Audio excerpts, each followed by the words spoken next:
ചരിത്രം, പുരാവസ്തുശാസ്ത്രം, ഇതര സാമൂഹ്യശാസ്ത്ര വിഷയങ്ങൾ എന്നിവയിൽ ഗവേഷണാധിഷ്ഠിതമായ പ്രതിബദ്ധത നിലനിർത്തുന്ന ഒരു സ്വയംഭരണ ഗവേഷണ സ്ഥാപനമാണ് കേരള ചരിത്ര ഗവേഷണ കൗൺസിൽ. വിദ്യാഭ്യാസ വകുപ്പിൻ്റെ സമ്പൂർണ്ണ ധനസഹായത്തോടുകൂടി പ്രവർത്തിക്കുന്ന സ്ഥാപനമാണ് KCHR. സ്ഥാപനത്തിൻ്റെ പ്രധാന ഓഫീസും റിസർച്ച് ലൈബ്രറിയും തിരുവനന്തപുരത്തുള്ള വൈലോപ്പിള്ളി സംസ്കൃതി ഭവനിൽ സ്ഥിതി ചെയ്യുന്നു. പ്രളയം, ചരിത്രരേഖകളും ഓർമ്മകളും, ഡിജിറ്റൈസിംഗ് കേരളാസ് പാസ്റ്റ്, പട്ടണം പുരാവസ്തു ഗവേഷണം, conservation of historical heritage of Kerala, ചരിത്രാന്വേഷണ യാത്രകൾ, കുടുംബചരിത്രം, ജീവചരിത്രം, പ്രാദേശിക ചരിത്രം എന്നിവ ഉൾപ്പെടുന്ന ആർക്കൈവ് രൂപീകരണം, വാമൊഴി ചരിത്ര പദ്ധതികൾ, പഞ്ചായത്ത് വിജ്ഞാനീയം തുടങ്ങി ഉന്നത അക്കാദമിക നിലവാരം പുലർത്തുന്ന വിവിധ ഗവേഷണ പദ്ധതികളോടൊപ്പം സാമൂഹ്യശാസ്ത്രങ്ങളിലുള്ള വ്യത്യസ്ത സെമിനാറുകളും ശില്പശാലകളും KCHRൻ്റെ പ്രവർത്തന പരിധിയിൽ ഉൾപ്പെടുന്നു. KCHRൻ്റെ ഏറ്റവും പുതിയ സംരംഭമാണ് കേരള സമൂഹത്തിൻ്റെ പരിണാമം എന്ന വിഷയത്തെ അടിസ്ഥാനമാക്കിയുള്ള പ്രഭാഷണ പരമ്പര. സെക്കൻഡറി തലം മുതൽ ബിരുദാനന്തര തലം വരെയുള്ള വിദ്യാർത്ഥികളെ മുന്നിൽ കണ്ടുകൊണ്ട് ഓൺലൈൻ വിദ്യാഭ്യാസ പ്രക്രിയയിൽ കേരള ചരിത്ര സംബന്ധിയായ സമഗ്രവും വിമർശനാത്മകവുമായ അറിവ് വിദ്യാർത്ഥികളിൽ എത്തിക്കാൻ ഉതകുന്നതായിരിക്കും ഈ പ്രഭാഷണ പരമ്പര. കേരള ചരിത്ര രചനയിൽ സ്വന്തം ഇടപെടലുകൾ കൊണ്ട് വ്യക്തിമുദ്ര പതിപ്പിച്ച പണ്ഡിതരാണ് പ്രഭാഷണങ്ങൾ നടത്തുന്നത്. വർത്തമാനകാലം ഭൂതകാലവുമായി സംവദിക്കുമ്പോഴാണ് ചരിത്രരചന സംഭവിക്കുന്നത്. ഗണിതവും ശാസ്ത്രവും ഭാഷയും പഠിക്കാൻ എന്ന പോലെ ചരിത്ര പഠനത്തിനും രചനയ്ക്കും ഒരു രീതിശാസ്ത്രമുണ്ട്. ഭൂതകാലം ഇട്ടേച്ചു പോയ തെളിവ് സാമഗ്രികളെ വ്യാഖ്യാനിക്കുമ്പോൾ ഭിന്ന അഭിപ്രായങ്ങളുണ്ടാവും. അവ ചരിത്ര ഗവേഷണ കൗൺസിലിൻ്റെ ഔദ്യോഗിക അഭിപ്രായങ്ങളല്ല. അവ തികച്ചും പ്രഭാഷകൻ്റേത് മാത്രമാണ്. സംവാദങ്ങളിലൂടെ സമന്വയത്തിലെത്തുക എന്നതാണ് കൗൺസിലിൻ്റെ നയം.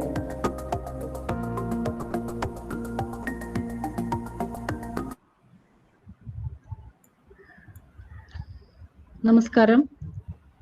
KCHR നടത്തിവരുന്ന കേരള സമൂഹത്തിന്റെ പരിണാമം എന്ന പ്രഭാഷണ പരമ്പരയുടെ 16ാമത്തെ എപ്പിസോഡിലേക്ക് ഏവർക്കും സ്വാഗതം. പ്രഭാഷണത്തിനു ശേഷം ശ്രോതാക്കൾക്ക് തങ്ങളുടെ സംശയങ്ങളും അഭിപ്രായങ്ങളും ചാറ്റ് ബോക്സിൽ ടൈപ്പ് ചെയ്ത് അറിയിക്കാവുന്നതാണ്. സ്ത്രീ ചരിത്ര നിർമ്മിതിയുടെ രീതിശാസ്ത്രങ്ങൾ എന്ന വിഷയത്തിൽ ഇന്ന് പ്രഭാഷണം നടത്തുന്നത് കാലടി ശ്രീ ശങ്കരാചാര്യ സംസ്കൃത സർവകലാശാലയിലെ ചരിത്ര വിഭാഗം അധ്യാപിക പ്രൊഫസർ ഷീബ KM ആണ്. ജവഹർലാൽ നെഹ്റു യൂണിവേഴ്സിറ്റിയിൽ നിന്നും MPhil, PhD ഇവ കരസ്ഥമാക്കിയ ഷീബ ടീച്ചറുടെ പ്രധാന ഗവേഷണ മേഖലകൾ gender, caste, modern Kerala history, women's history, philosophy of history എന്നിവയാണ്. 5ഓളം പുസ്തകങ്ങളിൽ അധ്യായങ്ങൾ എഴുതിയിട്ടുണ്ട്. ശ്രീ ശങ്കരാചാര്യ യൂണിവേഴ്സിറ്റിയിലെ ദാക്ഷായണി വേലായുധൻ സെന്റർ ഫോർ സ്റ്റഡീസിലെ കോർഡിനേറ്ററായി വർത്തിച്ചു വരുന്നു. കേരള, കണ്ണൂർ, കോഴിക്കോട് സർവകലാശാലകളിലെ അക്കാദമിക് സ്റ്റാഫ് കോളേജുകളിലെയും കിലയിലെയും ജെൻഡർ സ്റ്റഡീസിന്റെ റിസോഴ്സ് പേഴ്സൺ കൂടിയാണ്. MG യൂണിവേഴ്സിറ്റിയുടെ inter university centre for social science research and education, Indian association of women studies എന്നിവിടങ്ങളിലെയും കൂടാതെ കേരള ചരിത്ര ഗവേഷണ കൗൺസിലിന്റെ തന്നെയും എക്സിക്യൂട്ടീവ് കമ്മിറ്റി മെമ്പർ കൂടിയാണ് Sheeba teacher. Kerala state higher education കൗൺസിലിന്റെ സമാഗതി റിപ്പോർട്ടിന്റെ കമ്മിറ്റി മെമ്പറായും വർത്തിച്ചിട്ടുണ്ട്. ക്യാമ്പസുകളിൽ ലിംഗപദവി തുല്യതയെക്കുറിച്ചുള്ള റിപ്പോർട്ടാണ് സമാഗതി റിപ്പോർട്ട്. ഉന്നത വിദ്യാഭ്യാസ മേഖലയിൽ ലിംഗപദവി തുല്യമാക്കുന്നതിനുള്ള പദ്ധതികൾ പരിപോഷിപ്പിച്ചതിനുള്ള അംഗീകാരമായി 2018 വിസ്കോം സാഹസ് നാഷണൽ അവാർഡ് ലഭിച്ചിട്ടുണ്ട്. പ്രഭാഷണം നടത്തുന്നതിന് വേണ്ടി ഷീബ ടീച്ചറെ ഏറെ ആദരവോടെ സ്വാഗതം ചെയ്യുന്നു.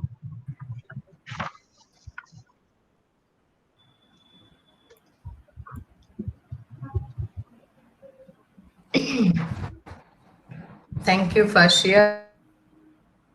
Thank you, KCHR, for inviting me for doing this lecture. ഞാൻ മനസ്സിലാക്കിയിടത്തോളം ഇത് വിദ്യാർത്ഥികൾക്കായിട്ടുള്ള പ്രാഥമികമായിട്ടുള്ള ഒരു പഠന അവസരമാണ് എന്നുള്ളതാണ്. അതുകൊണ്ട് സ്ത്രീ ചരിത്രത്തെക്കുറിച്ചുള്ള എൻ്റെ ഡിസ്കഷൻസ് പക്ഷേ 19 കൊല്ലമായിട്ട് സ്ത്രീവാദ പണ്ഡിതകൾ ഫെമിനിസ്റ്റ് സ്കോളർഷിപ്പിന്റെ അകത്ത് ധാരാളം ചർച്ച ചെയ്യപ്പെട്ടതും അതിനെ ഒന്ന് ക്രോഡീകരിച്ച് ഇവിടെ അവതരിപ്പിക്കുകയും പരിചയപ്പെടുത്തുകയുമാണ് ഞാൻ ചെയ്യാൻ ഉദ്ദേശിക്കുന്നത്. സ്ത്രീ ചരിത്രം എന്ന് നമ്മൾ പൊതുവെ പറഞ്ഞു തുടങ്ങുമ്പോൾ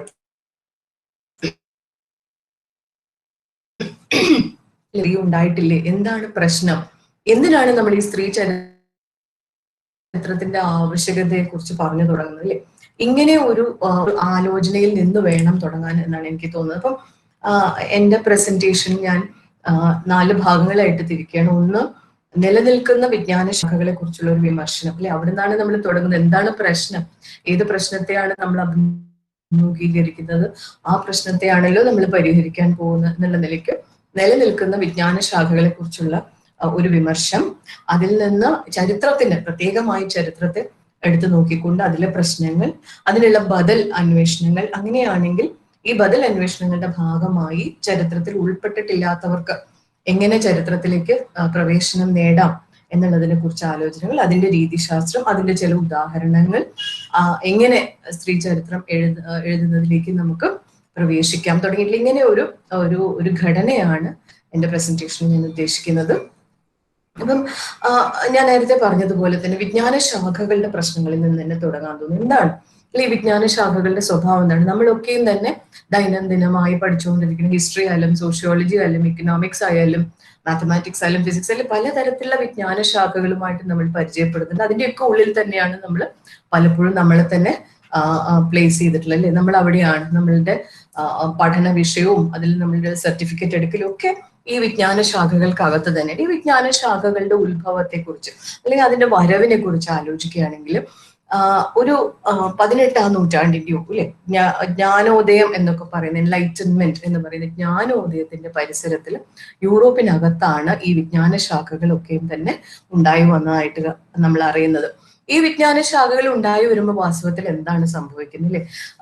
എന്താ പറയാ, മനുഷ്യ ജീവിതത്തെ തന്നെ പലതായി വിഘടിച്ചുകൊണ്ട് അല്ലെ, കണക്കായിട്ടും അല്ലെ, സോഷ്യോളജി ആയിട്ടും സാമൂഹ്യശാസ്ത്രമായിട്ടും ചരിത്രമായിട്ടും അല്ലെ, ഒന്നായി നിൽക്കുന്ന ജീവിതാനുഭവങ്ങളെ പലതായി വിഘടിച്ചുകൊണ്ട് ചെതറിച്ചുകൊണ്ടാണ് വാസ്തവത്തിൽ ഈ വിജ്ഞാന ശാഖകളെല്ലാം തന്നെ ഉണ്ടായി വന്നത്. ഈ ചെതറിക്കൽ മാത്രമല്ല, ഓരോന്നിനും പ്രത്യേകമായിട്ടുള്ള അസ്തിത്വവും ഉണ്ടാവുന്നുണ്ട് അല്ലെ? ചരിത്രത്തിൽ പഠിക്കുന്നതല്ല നിങ്ങൾ സാമ്പത്തിക ശാസ്ത്രത്തിൽ പഠിക്കുന്നത്, സാമ്പത്തിക ശാസ്ത്രത്തിൽ പഠിക്കുന്നതല്ല നിങ്ങൾ അല്ലെ സാമൂഹ്യ ശാസ്ത്രത്തിൽ പഠിക്കുന്നത്. അപ്പൊ ഇങ്ങനെ പലതായി ചെതറുക മാത്രമല്ല, ഒറ്റയ്ക്ക് നിൽക്കുന്ന തരത്തിൽ ഓരോന്നിനും അതിന്റെ പ്രത്യേകമായ അന്വേഷണ മേഖല ഉണ്ടാവുന്നു. ചരിത്രത്തിന് ഒരു അന്വേഷണ മേഖല, സാമ്പത്തിക ശാസ്ത്രത്തിന് വേറൊരു അന്വേഷണ മേഖല, അങ്ങനെ പ്രത്യേകം അന്വേഷണ മേഖലകൾ ഉണ്ടാവുന്നു. രണ്ടാമത് അതിന് പ്രത്യേകമായ രീതിശാസ്ത്രങ്ങൾ ഉണ്ടാവുന്നു. അപ്പൊ ഇങ്ങനെ സമഗ്രമാണെന്ന് കരുതിയിരുന്ന മനുഷ്യ ജീവിതത്തെ പലതായി ചിതറിച്ച് പല വിജ്ഞാന ശാഖകളിലൂടെ മനുഷ്യ ജീവിതത്തിലേക്ക് കടക്കാൻ ശ്രമിക്കുക, അന്വേഷിക്കാൻ ശ്രമിക്കുക. ഫിസിക്സിലൂടെയോ കെമിസ്ട്രിയിലൂടെയോ ഹിസ്റ്ററിയിലൂടെയോ സോഷ്യോളജിയിലൂടെയോ എക്കണോമിക്സിലൂടെയോ പല വാതിലുകളിലൂടെ മനുഷ്യ ജീവിതത്തിന്റെ അറിവുകളെ കുറിച്ചുള്ള അന്വേഷണം നടത്തുന്നു. ഈ നടക്കുന്നതിൽ വാസ്തവത്തിൽ ഇതിങ്ങനെ ഒറ്റപ്പെട്ടിട്ടുള്ള അല്ലെ, നമ്മൾ ഹിസ്റ്ററി ഡിപ്പാർട്ട്മെന്റ് അവിടെ, സോഷ്യോളജി ഡിപ്പാർട്ട്മെന്റ് ഇവിടെ എന്ന് പറയുന്ന മട്ടിൽ ഒറ്റപ്പെട്ട കേന്ദ്രങ്ങളായി, ഒറ്റപ്പെട്ട അന്വേഷണങ്ങളായി വിജ്ഞാനം ഉൽപ്പാദിപ്പിക്കാനുള്ള ഒരു അവസരമാണ് വാസ്തവത്തിൽ ഡിസിപ്ലിൻ എന്ന് പറയുന്ന വിജ്ഞാന ശാഖകളുടെ വരവോടുകൂടി നമ്മൾ കാണുന്നത്. അപ്പൊ ഇത് മാത്രമാണോ വിജ്ഞാന ശാഖകളുടെ പ്രശ്നം എന്ന് പറയുന്നത്? ഇങ്ങനെ ഒറ്റപ്പെട്ട് ആയിക്കോട്ടെ അറിവുണ്ടാക്കിയാൽ പോരെ എന്നുള്ളൊരു ചോദ്യമുണ്ടല്ലേ.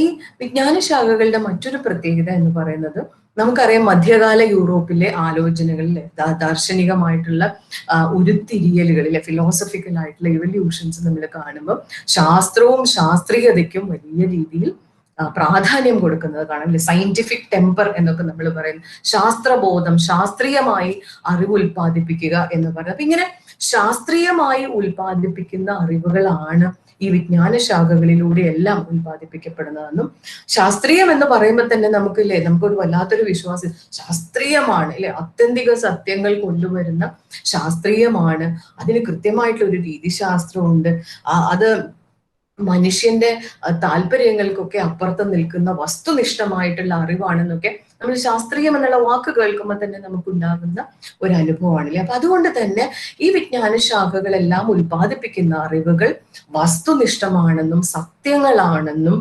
പക്ഷം പിടിക്കാത്ത അറിവുകളാണെന്നും ഉള്ള മട്ടിൽ, ശാസ്ത്രീയമായ വസ്തുനിഷ്ഠമായ പക്ഷം പിടിക്കാത്ത അറിവുകൾ ആണെന്നുള്ള മട്ടിലായിരുന്നു ഈ വിജ്ഞാനങ്ങൾ മുന്നോട്ട് വെച്ചിട്ടുള്ള അവകാശവാദങ്ങൾ, ക്ലെയിമുകളാണ്, അവകാശവാദങ്ങൾ ഇങ്ങനെയായിരുന്നു എന്നുള്ള.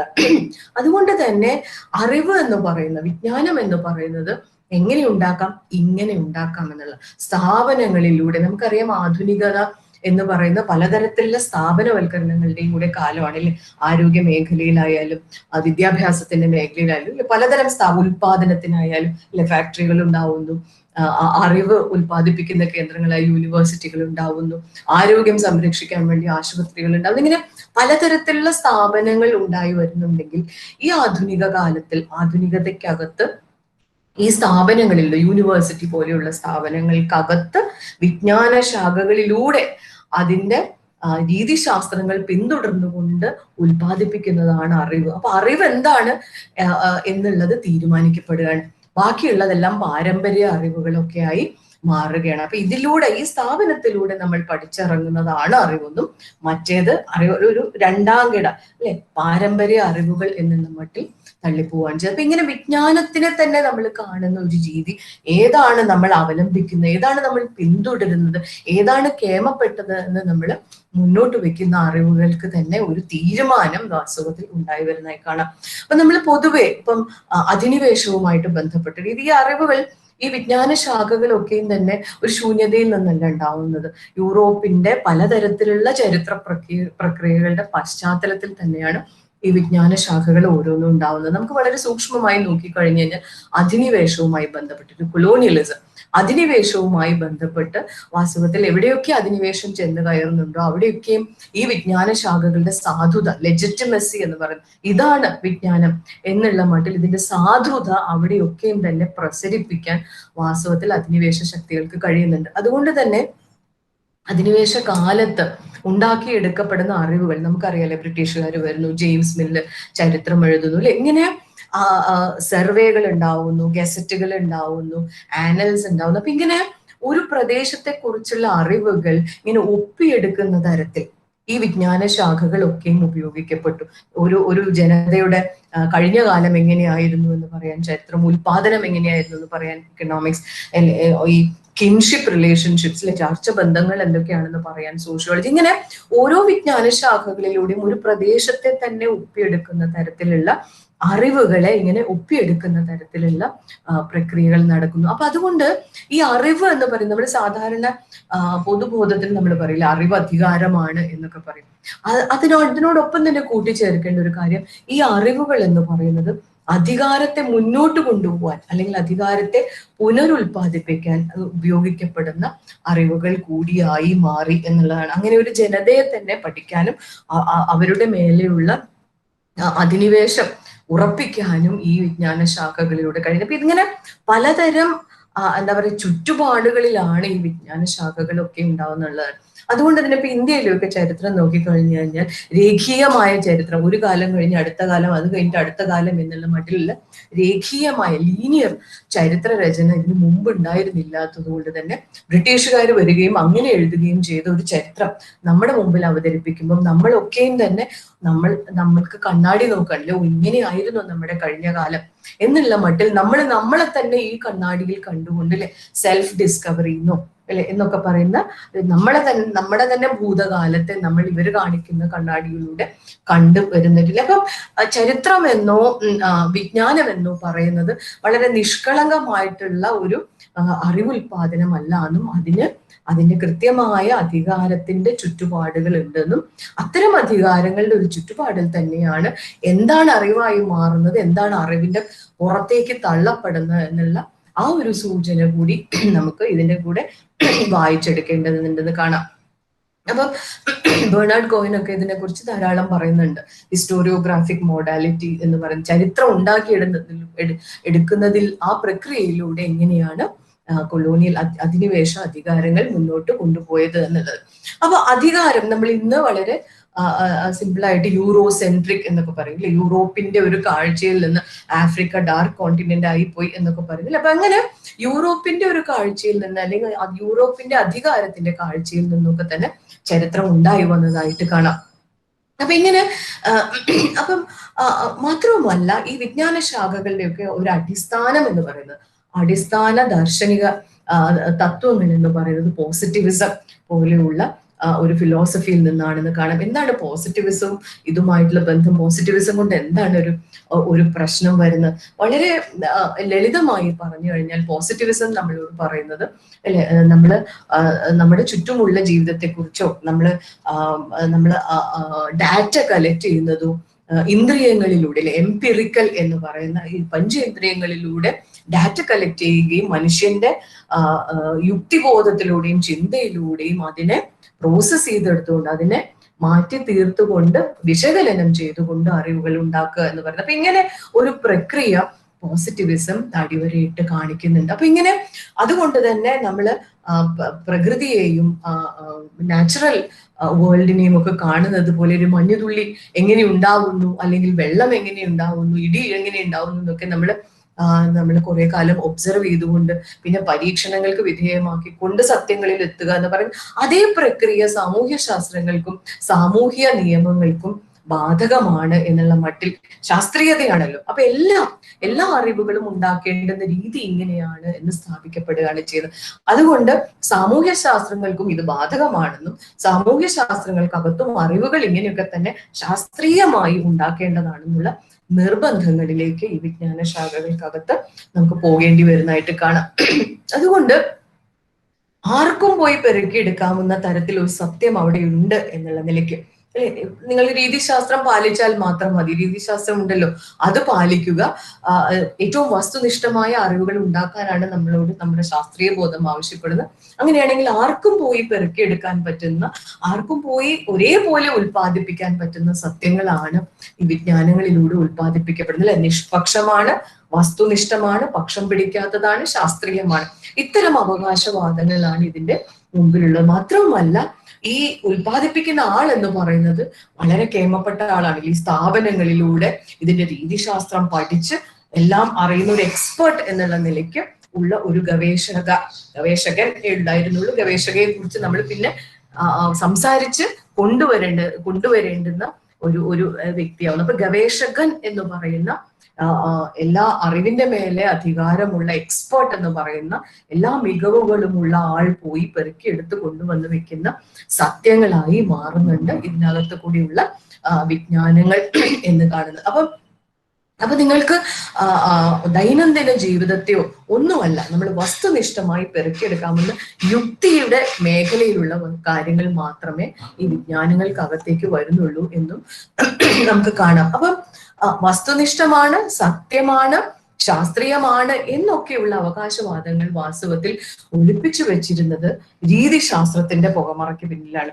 ഞാൻ ചെയ്യുന്നത് പക്ഷപാതിത്വമാണെന്ന് നിങ്ങൾക്ക് സംശയമുണ്ടോ എന്നാരെങ്കിലും എന്നോട് ചോദിച്ചാൽ ഞാൻ പറയും, നോക്കൂ, ഇതാണ് എന്റെ രീതിശാസ്ത്രം, ഇതാണ് എന്റെ ബിബ്ലിയോഗ്രഫി, ഇതാണ് എന്റെ ഫുട് നോട്ട്, ഞാൻ രീതിശാസ്ത്രം മെത്തഡോളജി പാലിച്ചിട്ടുണ്ട്. അപ്പൊ ഈ രീതിശാസ്ത്രങ്ങളെ മുന്നിൽ വെച്ചുകൊണ്ടാണ് വാസ്തവത്തിൽ ഒബ്ജക്ടിവിറ്റി ആണ്, ട്രൂത്ത് ആണ്, വസ്തുനിഷ്ഠമാണ്, സത്യമാണ് എന്നൊക്കെ ഉള്ള അവകാശവാദങ്ങൾ മുന്നോട്ട് വെച്ചുകൊണ്ട് വാസ്തവത്തിൽ ഇതിന്റെ പുറകിൽ, അല്ലെ, ഈ രീതിശാസ്ത്രത്തിന്റെയും വസ്തുനിഷ്ഠമാണ്, സത്യമാണ് എന്നുള്ള അവകാശവാദത്തിന്റെയും പുറകിൽ ഏത് തരത്തിലുള്ള വിജ്ഞാനങ്ങളാണ് വാസ്തവത്തിൽ ഉൽപ്പാദിപ്പിക്കപ്പെട്ടത് എന്ന് നമ്മൾ വീണ്ടും വീണ്ടും ചോദിക്കേണ്ടി വരുന്നു. ആയിരുന്നോ?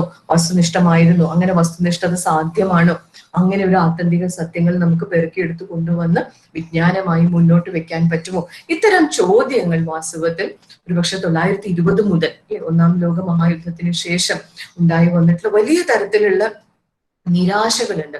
ആധുനികതയോട് തന്നെ ഉണ്ടായിട്ടുള്ള നിരാശകളുടെ പശ്ചാത്തലത്തിൽ ആധുനികത ഡിഡ് ഇറ്റ് വർക്ക് എന്ന് പറയുന്ന തരത്തിൽ ദേശരാഷ്ട്രങ്ങളുടെ എന്താ സ്വയം നിർണയാവകാശം അത് വർക്ക് ചെയ്തോ, അത് ഉണ്ടായോ, സ്വാതന്ത്ര്യം എന്ന് പറയുന്ന വലിയ ഒരു പ്രോമിസ് ഉണ്ടായിരുന്നു അല്ലെ, ഒരു വാഗ്ദാനം ഉണ്ടായിരുന്നു, അത് വർക്ക് ചെയ്തു. ഇങ്ങനെ വലിയ ചോദ്യങ്ങൾ 1920 മുതൽ ഇങ്ങോട്ട് ചോദിക്കുന്ന ഒരു പശ്ചാത്തലത്തിൽ വിജ്ഞാനങ്ങളെ കുറിച്ചുമുള്ള വലിയ ചോദ്യങ്ങൾ ചോദിച്ചു. വസ്തുനിഷ്ഠമാണ്, എന്തിനാണ് വിജ്ഞാനം ഉൽപ്പാദിപ്പിക്കുന്നത്, സാമൂഹ്യ പരിവർത്തനത്തിന് ഉപയോഗപ്പെടാത്ത വിജ്ഞാനം വിജ്ഞാനമാണോ? ഇത്തരം വളരെ ഗൗരവപ്പെട്ട ചോദ്യങ്ങൾ 20കൾക്ക് ശേഷം അല്ലെ തന്നെ ചോദ്യം ചെയ്യുന്നത് നമ്മൾ കാണാം. അതിന്റെയൊക്കെ ഒരു തുടർച്ച എന്നുള്ള നിലയ്ക്ക്, അത് മാത്രമല്ല 20കളിൽ അനാൽ സ്കൂൾ പോലെയുള്ള ചിന്തകര് ഇത്തരം വിഷയങ്ങൾ മതിയോ അല്ലെ, പരമ്പരാഗതമായി പരിഗണിക്കപ്പെടുന്ന വിഷയങ്ങൾ മതിയോ വിജ്ഞാനം ഉൽപ്പാദിപ്പിക്കാൻ? അപ്പൊ ഇങ്ങനെ കുറെ പരിസരങ്ങൾ നമ്മുടെ മുമ്പിൽ, സ്ത്രീ ചരിത്രം എന്ന് പറയുമ്പോൾ തന്നെ അതിനും ഒരു ചരിത്രമുണ്ട്, അതിനൊരു ചുറ്റുപാടുണ്ട്. ഇത്തരം ചോദ്യങ്ങൾ നമ്മളെ ചോദിപ്പിക്കാൻ സഹജമാക്കുന്ന തരത്തിലുള്ള ഒരു ചരിത്രപരമായിട്ടുള്ള പലതരം പ്രക്രിയകളും നമ്മുടെ മുമ്പിൽ ഉണ്ട് എന്നുള്ളത് കൂടി കാണേണ്ടതുണ്ട്. മറ്റൊരു കാര്യം, ആധുനികതയിൽ തന്നെ നമ്മൾ കാണുന്ന പലതരം ദ്വന്ദ്വങ്ങളാണ്, ബൈനറികളാണ് അല്ലെ. അകം ലോകം പുറം ലോകം എന്ന് പറഞ്ഞുകൊണ്ട് ഒരു binary, public sphere private sphere എന്ന് പറഞ്ഞുകൊണ്ട്, സ്ത്രീ പുരുഷൻ എന്ന് പറയുന്ന ഒന്ന്, യുക്തി വൈകാരികത റാഷണാലിറ്റി ഇമോഷൻ എന്ന് പറയുന്ന ഒന്ന്, സംസ്കാരം പ്രകൃതി എന്ന് പറയുന്ന ഒന്ന്. ഇങ്ങനെ അനേകം ദ്വന്ദ്വങ്ങളിലാണ് ആധുനികതയുടെ പദ്ധതികളും സാമൂഹ്യ ക്രമങ്ങളും ഉണ്ടായി വന്നിട്ടുണ്ടെന്ന് കാണാം. അപ്പൊ ഇങ്ങനെ നോക്കുമ്പോൾ ഈ ദ്വന്ദ്വങ്ങളിൽ തന്നെ ഇപ്പം പൊതുവിടം സ്വകാര്യ ഇടം, യുക്തി വൈകാരികത, ഇങ്ങനെ ഈ ദ്വന്ദ്വങ്ങൾ നോക്കുമ്പോൾ ദ്വന്ദ്വങ്ങളുടെ ഒരു ഭാഗം, അതായത് പൊതു ഇടം സ്വകാര്യ ഇടം എന്ന് പറയുമ്പോൾ പൊതു ഇടം, സ്ത്രീ പുരുഷൻ എന്ന് പറയുമ്പോൾ പുരുഷൻ, പ്രകൃതി സംസ്കാരം എന്ന് പറയുമ്പോൾ സംസ്കാരം, ഇങ്ങനെ ഏറ്റവും പ്രധാനമായത് അപ്രധാനമായത്, അതിൽ പ്രധാനം എന്ന് കണ്ടത്, ഇങ്ങനെ ദ്വന്ദ്വങ്ങളുടെ ഒരു വശം മാത്രമാണ് വാസ്തവത്തിൽ വിജ്ഞാനങ്ങൾക്ക് അകത്തേക്ക് കയറി പോകുന്നത്. മറ്റേത് അല്ലെ, സ്ത്രീ വേണ്ട, പ്രകൃതി വേണ്ട, വൈകാരികത വേണ്ട, ഇങ്ങനെ ഏറ്റവും പ്രധാനപ്പെട്ടതല്ല എന്ന് കാണുന്നത് വേണ്ട, ഇങ്ങനെ ദ്വന്ദ്വങ്ങളിലായി ജീവിതം ക്രമപ്പെടുകയും അതിന് ഒരു വശം മാത്രം വിജ്ഞാനങ്ങളുടെ പരിഗണനയ്ക്ക് വരികയും ചെയ്തു. ഇത് വളരെ പ്രധാനപ്പെട്ട നമ്മളെ സംബന്ധിച്ചിടത്തോളം. കാരണം ഈ ദ്വന്ദ്വങ്ങളിൽ സ്ത്രീ എന്ന് പറയുന്നത്, സ്വകാര്യ ലോകം എന്ന് പറയുന്നത്, വൈകാരികത എന്ന് പറയുന്നത് വിജ്ഞാനങ്ങൾക്കകത്ത് പ്രവേശനം നേടാത്ത കാര്യങ്ങളായിരുന്നു. അവിടെയാണ് സ്വാഭാവികമായും സ്ത്രീകൾ പുറത്തായി പോകുന്നത്. സ്ത്രീ വൈകാരികത യുക്തി എന്ന് പറയുന്ന ദ്വന്ദ്വത്തിൽ വൈകാരികതയുമായിട്ടാണ് സ്ത്രീയെ കൂട്ടിക്കെട്ടിയിരുന്നത്. യുക്തി എപ്പോഴും പുരുഷന്റെ മേഖലയായിരുന്നു. അതുകൊണ്ട് യുക്തിയാണ് നമ്മുടെ വിജ്ഞാനത്തിന്റെ അടിസ്ഥാനമെങ്കിൽ സ്ത്രീകൾ ദയവ് ചെയ്ത് പുറത്തു നിൽക്കുക, നിങ്ങളെ അകത്തേക്ക് പ്രവേശിപ്പിക്കാൻ നിവൃത്തിയില്ല. അപ്പൊ ഇങ്ങനെ വിജ്ഞാനങ്ങളുടെ സങ്കല്പത്തിൽ തന്നെ, അതിന്റെ സങ്കല്പനങ്ങളിൽ തന്നെ സ്ത്രീകൾക്ക് അകത്ത് കയറാൻ പറ്റാതെ, പ്രവേശനം അസാധ്യമാകുന്ന തരത്തിലാണ് ഈ വിജ്ഞാന ശാഖകളുടെ സങ്കല്പനങ്ങൾ തന്നെ ഉണ്ടായി വരുന്നത്. അതുപോലെ തന്നെ വളരെ ഗൗരവപ്പെട്ട ഒരു ദ്വന്ദ്വമാണ് ഗവേഷണം ചെയ്യുന്ന ആളും ആരെ കുറിച്ചാണോ ഗവേഷണം ചെയ്യപ്പെടുന്ന ആൾക്കാരും എന്ന് പറയുന്നത്, റിസർച്ചർ ആൻഡ് ദ റിസർച്ച്ഡ് എന്ന് പറയുന്നത്.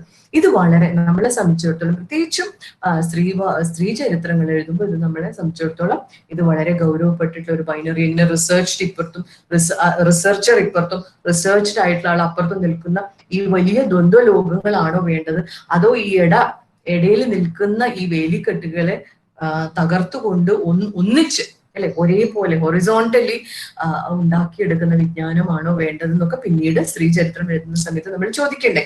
അപ്പം ഒരു കാര്യം നോക്കിക്കഴിഞ്ഞു കഴിഞ്ഞാൽ എന്താണ് വിജ്ഞാനം എന്നുള്ളത് തീരുമാനിക്കപ്പെടുന്നു. യുക്തിയുടെ, പൊതു ഇടത്തിന്റെ, സംസ്കാരത്തിന്റെ ആണ് എന്നൊക്കെ തീരുമാനിക്കുമ്പോൾ തന്നെ സ്ത്രീ പുറത്തായി വരുന്നുണ്ട്. അതുപോലെ തന്നെ ഈ ഗവേഷണം ചെയ്യാനുള്ള മാർഗങ്ങളിലെ മെത്തേഡ്സ് എന്നൊക്കെ പറയുന്നത്, അതിലും വാസ്തവത്തിൽ പലപ്പോഴും കണക്കുകളുടെ അല്ലെ ക്വാണ്ടിറ്റേറ്റീവ് ഡാറ്റയിലേക്ക് നമ്മൾ വീണു പോകുന്നത് കാണാം. അതുകൊണ്ട് തന്നെ കണക്കുകളുടെ ഡാറ്റ എടുക്കുമ്പോൾ ജീവിതം നമ്മൾ അടയാളപ്പെടുത്തുന്നുണ്ടോ, അനുഭവത്തെ അടയാളപ്പെടുത്തുന്നുണ്ടോ? പക്ഷെ സ്ത്രീവാദ പഠനങ്ങൾ, ഫെമിനിസ്റ്റ് സ്കോളർഷിപ്പ് അടിവരയിട്ട് പറയുന്നത് നമുക്ക് അനുഭവത്തെ രേഖപ്പെടുത്താൻ പറ്റുന്നുണ്ടോ, അനുഭവത്തെ വിജ്ഞാനത്തിലേക്ക് പ്രവേശിപ്പിക്കാൻ കഴിയുന്നുണ്ടോ എന്നുള്ളത്. അപ്പം പലപ്പോഴും കണക്കുകൾ എടുക്കുമ്പം എത്ര എന്നുള്ള ചോദ്യത്തിൽ നമുക്ക് ജീവിതത്തെക്കുറിച്ച് പറയാനുള്ള ഒരു പാരഗ്രാഫ് അല്ലെ, എത്ര എന്നുള്ള അല്ലെങ്കിൽ യെസ് നോ എന്നുള്ള ഒരു കണക്കുകൾക്ക് അപ്പുറത്ത് നമുക്ക് പറയാനുള്ള ഒരു വിശദമാക്കാനുള്ള ഒരു അനുഭവത്തിന്റെ ഒരു ഖണ്ഡിക, ഒരു പാരഗ്രാഫ് തന്നെ അതിൽ ഉൾപ്പെടുത്താൻ പോലും പറ്റാതെയാവും എന്നുള്ളതാണ്. അപ്പൊ ഇങ്ങനെ നോക്കുമ്പോൾ ഗവേഷണം നമ്മൾ ആരംഭിക്കുന്നത്, വിജ്ഞാനം നമ്മൾ ഉണ്ടാക്കുന്നത് എങ്ങനെയാണ്, എവിടെ നിന്നാണ് നമ്മൾ വിജ്ഞാനം ഉണ്ടാക്കാൻ പുറപ്പെടുന്നത് അല്ലെ? സ്ഥാപനങ്ങൾക്കകത്ത്, യൂണിവേഴ്സിറ്റികൾക്കകത്ത്, വിജ്ഞാന ശാഖകൾക്കകത്ത്, വിജ്ഞാനശാഖ നമ്മളോട് മുന്നോട്ട് വെക്കുന്ന രീതിശാസ്ത്രത്തിനകത്താണ് നമ്മൾ ഗവേഷണം നടത്താം എന്ന് വെച്ച് തുടങ്ങുന്നത്. ഈ ഗവേഷണം നടത്താം എന്ന് വെച്ച് നമ്മൾ തുടങ്ങുമ്പോൾ നമ്മുടെ മുമ്പിലുള്ള വിജ്ഞാനശാഖ ആവശ്യപ്പെടുന്ന ചില കാര്യങ്ങളുണ്ട് അല്ലെ? പൊതുവിടത്തിന്റെ കാര്യം അല്ലെ, യുക്തിയുടെ കാര്യം, പുരുഷന്റെ ഇടം എന്നൊക്കെ പറയുന്ന നമ്മുടെ മുമ്പിലുള്ള ലോകം വളരെ ചെറുതാണ്. അതിൻ്റെ അകത്ത് മാത്രമേ നമുക്ക് നമ്മുടെ ഗവേഷണ വിഷയങ്ങൾ പോലും തീരുമാനിക്കാൻ പറ്റുള്ളൂ. അങ്ങനെ തീരുമാനിക്കുന്നത് ഞാനാണ്. ഗവേഷണം ചെയ്യാൻ എന്ത് വേണമെന്ന് തീരുമാനിക്കുന്നത് ഞാനാണ്. എൻ്റെ ഗവേഷണത്തിന് വേണ്ടിയിട്ടുള്ള ചോദ്യങ്ങൾ, റിസർച്ച് ക്വസ്റ്റ്യൻസ് തീരുമാനിക്കുന്നത് ഞാനാണ്. ഞാൻ ചെന്ന് ഫീൽഡിലേക്ക് പോകുന്നു, വളരെ കൃത്യമായി ചുരുങ്ങിയ തരത്തിലുള്ള ചോദ്യങ്ങൾ ഞാൻ ചോദിക്കുന്നു. യെസ്, നോ, 4 5 ഒക്കെ പറയാൻ പറ്റുന്ന തരത്തിലുള്ള ചോദ്യങ്ങൾ മാത്രം ഞാൻ ചോദിച്ച്, ആ ചോദ്യങ്ങൾ ചോദിക്കുമ്പോൾ തന്നെ നമ്മൾ ചോദിച്ച ചോദ്യത്തിൽ നിന്ന് എങ്ങോട്ടെങ്കിലും ഒക്കെ തിരിഞ്ഞു പോവുകയാണ് അവരുടെ സംഭാഷണമെങ്കിൽ അവരെ തിരിച്ചു കൊണ്ടുവന്ന് ഈ ചോദ്യത്തിന് ഉത്തരം പറയൂ എന്നുള്ള മട്ടിൽ നമ്മൾ ഈ ആരാണോ നമ്മളോട് സംസാരിക്കുന്നത് അവരെ വളരെ കൃത്യമായ ഒരു ബ്രാക്കറ്റിൽ ഇട്ടുകൊണ്ട് ആ ചോദ്യങ്ങൾക്ക് ഉത്തരം നേടി നമ്മൾ തിരിച്ചു പോവുകയും, നമ്മളിരുന്ന് ഇതിനെ വിശകലനം ചെയ്യും, ഇന്റർപ്രിറ്റേഷൻ എന്ന് പറയുന്നത് നമ്മൾ വിശകലനം ചെയ്യുകയും നമ്മൾ ഇതിനെ പബ്ലിഷ് ചെയ്യുകയും ചെയ്യുന്നു. ആരെക്കുറിച്ചായിരുന്നു ഈ ഗവേഷണം?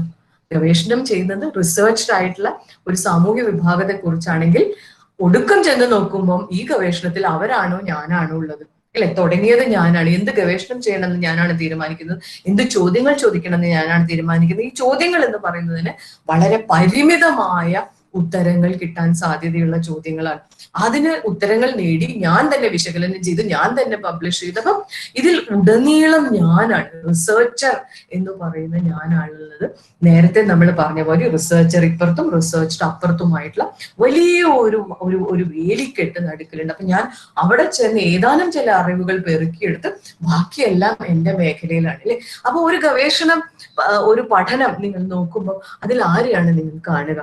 ഗവേഷണം ചെയ്യപ്പെട്ട ആളാണോ കാണുക, അതോ ഗവേഷണം നടത്തി എന്നെയാണോ കാണുക? പലപ്പോഴും ഒരു അധികാര സ്ഥാനത്ത് അല്ലെങ്കിൽ അറിവിന്റെ ഒരു അധികാര സ്ഥാനത്ത് നിൽക്കുന്ന എന്നെയായിരിക്കും, എന്റെ അടയാളമായിരിക്കും ആ ഗവേഷണ പദ്ധതിയിലുടനീളം ഉണ്ടാവും. അപ്പം വിജ്ഞാനങ്ങൾ എന്ന് പറയുന്ന, വിജ്ഞാനം ഉൽപ്പാദിപ്പിക്കുന്ന രീതി എന്ന് പറയുന്നത്, വിജ്ഞാനം ആവശ്യപ്പെടുന്ന രീതിശാസ്ത്രം എന്ന് പറയുന്നതിലൊക്കെയും തന്നെ പല രൂപത്തിൽ അധികാരത്തെ മുന്നോട്ട് കൊണ്ടുപോകാനുള്ള അല്ലെ? ബൈനറിയുടെ ഒരു വശം എന്ന് പറയുന്നത് റിസർച്ചറിനെ, യുക്തിയെ, പൊതുലോകത്തെ, പുരുഷനെ എന്നൊക്കെ പറയുന്ന ഒരു അധികാര ലോകത്ത് നിൽക്കുന്ന ദ്വന്ദ്വങ്ങളുടെ വശം ആണ് വിജ്ഞാനത്തിന്റെ ഭാഗമായി മാറിയതെന്ന് നമുക്ക് കാണാം.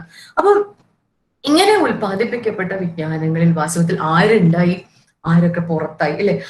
അകത്തുള്ളവരെക്കാൾ കൂടുതൽ പുറത്താണ്. സ്ത്രീ ഉണ്ടോ, ദളിത് ഉണ്ടോ, ആദിവാസി ഉണ്ടോ, കുടിയൊഴിപ്പിക്കപ്പെട്ടവരുണ്ടോ, ഹോമോസെക്ഷൽസ് ഉണ്ടോ? അപ്പൊ ഇങ്ങനെ അകത്തുള്ളവരെക്കാൾ കൂടുതൽ പുറത്തായി പോകുന്ന തരത്തിലാണ് നമ്മുടെ വിജ്ഞാനങ്ങൾ ഉൽപ്പാദിപ്പിക്കുന്നത്. അതിന് കൂട്ടുനിന്നിട്ടുള്ളത് രീതിശാസ്ത്രമാണ്. രീതിശാസ്ത്രം ഉള്ളപ്പോൾ ഓൾ ഇസ് വെൽ എന്നുള്ള ഒരു തോന്നലുണ്ടാവും അല്ലെ? ഒക്കെ ഓക്കെയാണ്, രീതിശാസ്ത്രം അവലംബിച്ചുകൊണ്ട് തന്നെയാണ് ഉണ്ടാക്കിയിട്ടുള്ളത്. അപ്പൊ ഇങ്ങനെ ഇതൊരു വലിയ പ്രശ്നമാണ്. ഇവിടെയാണ് നമ്മുടെ പ്രശ്നം കിടക്കുന്നത്. ഇതിനെയാണ് നമ്മൾ അഭിമുഖീകരിക്കുകയും തിരുത്താൻ ശ്രമിക്കുകയും ചെയ്യേണ്ടത് എന്നുള്ളതാണ് നമ്മൾ വിജ്ഞാന ശാഖകളെ കുറിച്ച് പറയാനുള്ളത് എന്നുള്ളതാണ്. അപ്പൊ ഇതിന്റെ ഒരു ബദലുകൾ തേടുന്ന അവസരത്തിൽ നമ്മൾ സ്ത്രീ ചരിത്രം എഴുതുമ്പോൾ എന്നുള്ളതാണ് സംസാരിക്കുന്നതെങ്കിൽ പോലും ഈ രീതിശാസ്ത്രം വാസ്തവത്തിൽ സ്ത്രീകളെ കുറിച്ച് മാത്രമല്ല, സ്ത്രീകളോ ദളിതരോ ആദിവാസികളോ കുടിയൊഴിപ്പിക്കപ്പെട്ടവരോ ലൈംഗിക സ്വത്വങ്ങളിലുള്ളവരോ ഒക്കെ ആയിട്ടുള്ള പല രൂപത്തിൽ വിജ്ഞാനങ്ങൾക്ക് പുറത്തായി പോയവരെ കുറിച്ചുള്ള വിജ്ഞാനങ്ങൾ ഉണ്ടാക്കാനുള്ള ഒരു രീതിശാസ്ത്രം കൂടിയാണ് നമ്മൾ ഫെമിനിസ്റ്റ് മെത്തഡോളജി, റിസർച്ച് മെത്തഡോളജി എന്നൊക്കെ പറയുമ്പോൾ ഉപയോഗിക്കുന്നത്. അതുകൊണ്ട് സ്ത്രീ എന്ന് പറയുമ്പോൾ അതിന്റെ കൂടെ തന്നെ മറ്റ് സ്വത്വങ്ങളെ കൂടി കൂട്ടത്തിൽ ആലോചിക്കാവുന്നത് കൂടിയാണ് എന്നുള്ളതാണ്. അപ്പം എന്താണ് ചരിത്രത്തെ സംബന്ധിച്ചിടത്തോളം, എന്താണ് വിജ്ഞാനങ്ങളുടെ സ്വഭാവം എങ്ങനെയാണെങ്കിൽ ചരിത്രത്തെ സംബന്ധിച്ചിടത്തോളം ഇതിന്റെ ആഘാതം എങ്ങനെയാണ് അനുഭവപ്പെടുന്നത് എന്നുള്ളത്. ഇപ്പൊ മിഷേൽ പെറോനെ പോലെയുള്ള ചരിത്രകാരികൾ പറയുന്നുണ്ട്, നമ്മൾ എപ്പോഴും തമാശയായിട്ട് പറയില്ല ഹിസ്റ്ററി എന്ന് പറയുന്നത് ഹിസ് സ്റ്റോറിയാണ് എന്നൊക്കെ പറയുന്നത് പോലെ മിഷേൽ പെറോ പറഞ്ഞു ചരിത്രം എന്ന് പറയുന്നത് പുരുഷന്മാർ പുരുഷന്റെ ചരിത്രം എഴുതുന്ന ഒരു രീതിയാണല്ലേ. എന്തായിരുന്നു ചരിത്രത്തിന്റെ വിഷയമായിരുന്നതിലെ? ഒരു രാജാവിന് ശേഷം അടുത്ത രാജാവ്, അതിനുശേഷം അടുത്ത രാജാവ്, അതിനുശേഷം അടുത്ത രാജാവ്. രാഷ്ട്രീയം എന്ന് പറയുന്ന അധികാരം അല്ലെ, രാഷ്ട്രീയ അധികാരത്തെ കുറിച്ച് പരാമർശിക്കുകയും യുദ്ധങ്ങൾ നടത്തില്ലേ, പൊളിറ്റിക്കോ മിലിറ്ററി ഹിസ്റ്ററി എന്നാണ് പറയുന്നത്. രാജാവും അല്ലെങ്കിൽ രാഷ്ട്രീയ അധികാരവും നടന്ന യുദ്ധങ്ങളും ഇനി കൂടി വന്നാൽ നമ്മൾ സാമൂഹ്യ എന്താ പറയാ അവസ്ഥകളെ കുറിച്ച് പഠിക്കുകയാണെങ്കിൽ ഒരു രാജാവിന്റെ കീഴിലുള്ള സാമൂഹ്യ അവസ്ഥ, ഒരു രാജാവിന്റെ കീഴിലുള്ള സാംസ്കാരികമായിട്ടുള്ള ഇടപെടലുകൾ, ഒരു രാജാവ് പണിത കെട്ടിടങ്ങൾ അല്ലെ. എന്നാലും രാജാവിൽ നിന്ന് തന്നെയാണ് നമ്മൾ തുടങ്ങുന്നത്. അപ്പൊ അധികാരത്തിന്റെ ചരിത്രമാണ്, രാഷ്ട്രീയ അധികാരം കൈയാളിയതിന്റെ ഒരു ആകത്തുക അല്ലെ. അന്ന് മുതൽ ഇന്ന് വരെ എങ്ങനെ ഒന്നിനു ശേഷം ഒന്നായി എന്ന് പറയുമ്പോൾ തന്നെ ആ ഒരു പരിഗണനയിൽ നിന്ന് തന്നെ സ്ത്രീകൾ പുറത്താവും. കാരണം സ്ത്രീകൾ രാഷ്ട്രീയ അധികാരം കൈയാളിയിട്ടുണ്ടോ?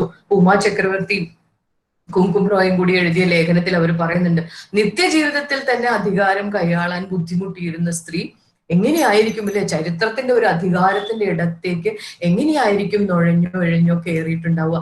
അസാധ്യമാണെന്ന് തോന്നുന്ന തരത്തിലല്ലേ ഇത് നിലനിൽക്കുന്നത് എന്നുള്ളത്. അപ്പം അധികാരം ഉള്ളവരുടെ ചരിത്രമായി മാറുമ്പോൾ തന്നെ സ്ത്രീ പുറത്താവുന്നു. രണ്ടാമത്തത്, ഇപ്പൊ എന്റെ വിദ്യാർത്ഥികളൊക്കെ പറയും ചരിത്രം എന്താണെന്ന് ചോദിച്ചാൽ വാട്ട് ഇസ് ഹിസ്റ്ററി എന്ന് ചോദിച്ചാൽ റെക്കോർഡ് ഓഫ് ദ പാസ്റ്റ് എന്ന് പറയും അല്ലെ. ഒരു രേഖ ആവശ്യമാണ് അല്ലെ. ഈ രേഖ ആരായിരിക്കും അവശേഷിപ്പിക്കുക? ഏതെങ്കിലും തരത്തിൽ അധികാരത്തിൽ ഇരുന്നവർ മാത്രം അവശേഷിപ്പിക്കുന്നത് അല്ലെ. റോയൽ പ്രൊക്ലമേഷൻസോ ഇൻസ്ക്രിപ്ഷൻസോ ഒക്കെ ആയി അധികാരത്തിൽ ഇരുന്നവർ മാത്രം അവശേഷിപ്പിക്കുന്ന രേഖകൾക്ക് പുറകെയാണ് നമ്മൾ പോകുന്നതെങ്കിൽ പിന്നെ എങ്ങനെയാണ് സ്ത്രീകളുടെ ചരിത്രം ഉണ്ടാക്കിയെടുക്കാൻ പറ്റുക? നമ്മൾ വെറുതെ ഇന്ത്യ ചരിത്രം തന്നെ ഒന്ന് നോക്കി കഴിഞ്ഞു കഴിഞ്ഞാൽ എത്ര സ്ത്രീകളെ നമുക്ക് ആലോചിച്ചെടുക്കാൻ പറ്റും? ഒരുപക്ഷെ മദർ ഗോഡസിന്റെ രൂപങ്ങളിൽ തുടങ്ങി ഇൻഡസ് വാലിയിൽ ഡാൻസിങ് ഗേൾ എന്നറിയപ്പെട്ട സ്ത്രീയിൽ നിന്ന് പിന്നെ ഒരു ഗാർഗിയോ മൈത്രിയോ പുരാണങ്ങളിലുള്ള സ്ത്രീയോ നമ്മൾ വളരെ ബുദ്ധിമുട്ടണം അല്ലെ. അത് കഴിഞ്ഞ് മധ്യകാലത്തെത്തുമ്പോൾ നൂർജഹാനോ മുംതാസ് മഹലോ, ആധുനിക ഇന്ത്യയിൽ എത്തുമ്പോഴാണ് ഝാൻസി റാണിന്നോ സരോജിനി നായിഡു എന്നൊക്കെ. അപ്പം ഇങ്ങനെ 4500 കൊല്ലത്തെ ചരിത്രത്തിൽ കഷ്ടിച്ച് 15-20 സ്ത്രീകളെ നിങ്ങൾക്ക് പെറുക്കിയെടുക്കാൻ പറ്റും. ആ സ്ത്രീകളൊക്കെയും തന്നെ എത്തരത്തിലുള്ള സ്ത്രീകളായിരുന്നു അല്ലെ. സരോജിനി നായിഡു പോലെ. അതെങ്ങനെയാണെന്നും കൂടി നമുക്ക് നോക്കാം. അപ്പം ചരിത്രത്തിൽ ഒന്നുകിൽ 4500 കൊല്ലത്തെ ചരിത്രത്തിൽ ഒരുപക്ഷെ സ്ത്രീയെ കണ്ടെത്തൽ തന്നെ ബുദ്ധിമുട്ടായിരിക്കും. എവിടെ പോയി നമ്മുടെ സ്ത്രീകൾ ഉണ്ടായിരുന്നിരിക്കണമല്ലോ, ഇല്ലാതിരിക്കാൻ വഴിയില്ല. അപ്പൊ എവിടെ പോയി സ്ത്രീകൾ? എങ്ങനെയാണ് സ്ത്രീകളെ ചരിത്രത്തിൽ നമ്മൾ പരിചയപ്പെടുന്നത്? 3 തരത്തിലാണ് നമ്മൾ സ്ത്രീകളുടെ പ്രതിനിധാനങ്ങൾ കാണുന്നത് ചരിത്രത്തിൽ. ഒന്ന്, ഇരകൾ എന്നുള്ള നിലയ്ക്ക്, അയ്യോ കഷ്ടം പാവം എന്നുള്ള നിലയ്ക്ക്. ഈ ഇരകൾ എന്നുള്ള വാദം നമ്മൾ കൂടുതലും കാണുന്നത് കൊളോണിയൽ ഭരണാധികാരികൾ, അയ്യോ ഇന്ത്യയിലെ സ്ത്രീകൾ അല്ലെ പ്രിമിറ്റീവ് ആണ്, ഇന്ത്യയിലെ ആൾക്കാർ വളരെ പ്രാകൃതരാണ്, അവർ സ്ത്രീകളെ തന്നെ കണ്ടാൽ അറിയാലോ, സതി അല്ലെ, എന്തെല്ലാം ശൈശവ വിവാഹം, എന്തെല്ലാം കഷ്ടപ്പാടുകളാണ്. തീർത്തും ഇരകളായിട്ടുള്ള സ്ത്രീകളെ കുറിച്ചുള്ള ചിത്രീകരണങ്ങൾ. വാസ്തവത്തിൽ ഈ ഇരവാദത്തിന് പുറത്താണ് കൊളോണിയൽ അധിനിവേശം തങ്ങളുടെ വൈറ്റ് മാൻസ് ബേർഡൻ, നിങ്ങളെ ഞങ്ങൾ നന്നാക്കി തരാം എന്നുള്ള ആശയം തന്നെ കൊണ്ടുവച്ചത് ഈ ഇരവാദത്തിന്റെ പുറത്തായിരുന്നു എന്നുള്ളതാണ്. ഈ ഇരവാദം കൊളോണിയൽ ഭരണാധികാരികൾ മാത്രമല്ല, സാമൂഹ്യ പരിഷ്കർത്താക്കളും അയ്യോ നമ്മുടെ പാവം സ്ത്രീകളെ നന്നാക്കണ്ടേ എന്നുള്ള മട്ടിൽ സാമൂഹ്യ പരിഷ്കർത്താക്കളും ഈ ഇരവാദത്തെ അതിന്റെ പ്രതിനിധാനങ്ങൾ ഉൾക്കൊള്ളുകയും മുന്നോട്ട് കൊണ്ടുപോവുകയും ചെയ്തതായി കാണാം. രണ്ടാമത്തെ ഒരു സംഗതി, സ്ത്രീകളും പുരുഷന്മാരും തോളോട് തോൾ ചേർന്നുകൊണ്ട് ആയിരുന്നു എന്നുള്ള പ്രതിനിധാനങ്ങൾ. ഇത് കൂടുതലും ദേശീയ പ്രസ്ഥാനത്തെ കുറിച്ചുള്ള പഠനങ്ങൾ അല്ലെങ്കിൽ കർഷക സമരങ്ങളെ കുറിച്ചുള്ള സ്ത്രീകളും പുരുഷന്മാരും ഒന്നിച്ച് തോളോട് തോൾ പൊരുതിയ എന്നൊക്കെ പറയുന്ന തരത്തിലുള്ള ആഖ്യാനങ്ങൾ നമുക്ക് ചരിത്രത്തിൽ കാണാം. ഇതും ശരിയാണോ എന്നുള്ള ഒരു ചോദ്യം അല്ലെ. സാമൂഹ്യ ജീവിതത്തിൽ ഒരുപോലെ അല്ലാത്തവർ പെട്ടെന്നൊരു പ്രസ്ഥാനത്തിലേക്ക് ചെല്ലുമ്പോൾ തോളോട് തോൾ പോകാനുള്ള അവസ്ഥകൾ ഉണ്ടാവുകയോ? പ്രസ്ഥാനങ്ങളെ കുറിച്ചുള്ള പഠനങ്ങൾ എന്താ പറയാ ഫെമിനിസ്റ്റ് സ്കോളർഷിപ്പിന്റെ അകത്ത് തന്നെ ഉൽപ്പാദിപ്പിക്കപ്പെട്ട പ്രസ്ഥാനങ്ങളെ കുറിച്ചുള്ള പഠനങ്ങൾ, തെലങ്കാന സമരത്തെക്കുറിച്ചും തെഭാഗ സമരത്തെക്കുറിച്ചും ഒക്കെ നടന്നിട്ടുള്ള പഠനങ്ങൾ അങ്ങനെയല്ല നമ്മളോട് പറയുന്നത്. ഇപ്പൊ Telangana സമരത്തെക്കുറിച്ച് എഴുതപ്പെട്ടുള്ള V were making history എന്ന് പറഞ്ഞുകൊണ്ടുള്ള പുസ്തകത്തിൽ പറയുന്നത് തെലങ്കാന സമരത്തിൽ പങ്കെടുത്ത സ്ത്രീകളുടെ ആഖ്യാനങ്ങളാണിത്. അപ്പൊ അവർ അതിൽ പലരും പറയുന്നുണ്ട്, ഞങ്ങൾ ഒരു മീറ്റിങ്ങിന് ഇരിക്കുന്ന സമയത്ത് എന്തെങ്കിലും ചോദിക്കാൻ എഴുന്നേറ്റാൽ ഇരിക്കൂ എന്ന് പറയും. അപ്പൊ ഇങ്ങനെ ജെൻഡർ ഇങ്ങനെ ചോദ്യം ചെയ്യപ്പെടുന്ന തരത്തിൽ ഒരു പ്രസ്ഥാനത്തിൽ പങ്കെടുക്കുമ്പോൾ പോലുമുള്ള അനുഭവങ്ങളുണ്ട് ഇല്ലേ? നമ്മുടെയൊക്കെ ആനുകാലിക അധ്യാപക സംഘടനകളിലൊക്കെയുള്ള അനുഭവങ്ങൾ മാത്രം നോക്കിയാൽ മതി. അപ്പം ഒരേ സമരത്തിൽ പങ്കെടുക്കുന്നത് തോളോട് തോൾ ചേർന്നിട്ടാണോ എന്ന് നമുക്ക് ചുറ്റും നോക്കിയാലും ചരിത്രത്തിലേക്ക് നോക്കിയാലും നമ്മൾ ചോദിക്കേണ്ടി വരും. അപ്പൊ ഇത്തരം പ്രതിനിധാനങ്ങളും ശരിയാണോ എന്നുള്ള ഒരു ചോദ്യം, ഈ തോളോട് തോൾ കോംപ്ലിമെന്ററി റോൾസ് എന്ന് പറയുന്നത് ശരിയാണോ എന്നുള്ളത്. മൂന്നാമത്തെ ഒരു കാര്യം, മൂന്നാമത്തെ ഒരു പ്രതിനിധാനം എന്ന് പറയുന്നത് ഗ്രേറ്റ് വിമൻ അല്ലെ? സരോജിനി നായിഡു, എത്രയെത്ര നാരീരത്നങ്ങൾ ഉണ്ടായിരുന്ന ഒരു രാജ്യമാണ് നമ്മുടേത് എന്ന് പറയുന്നത്. മൈത്രേയി, ഗാർഗി അല്ലെ, ഇങ്ങനെ ഝാൻസി റാണി എന്നൊക്കെ പറയുന്ന ചിലരെ നമ്മൾ പെറുക്കിയെടുത്തുകൊണ്ട് ഇതേ ചരിത്രത്തിൽ ഇരിക്കുന്ന സ്ത്രീകൾ എന്ന് പറയും.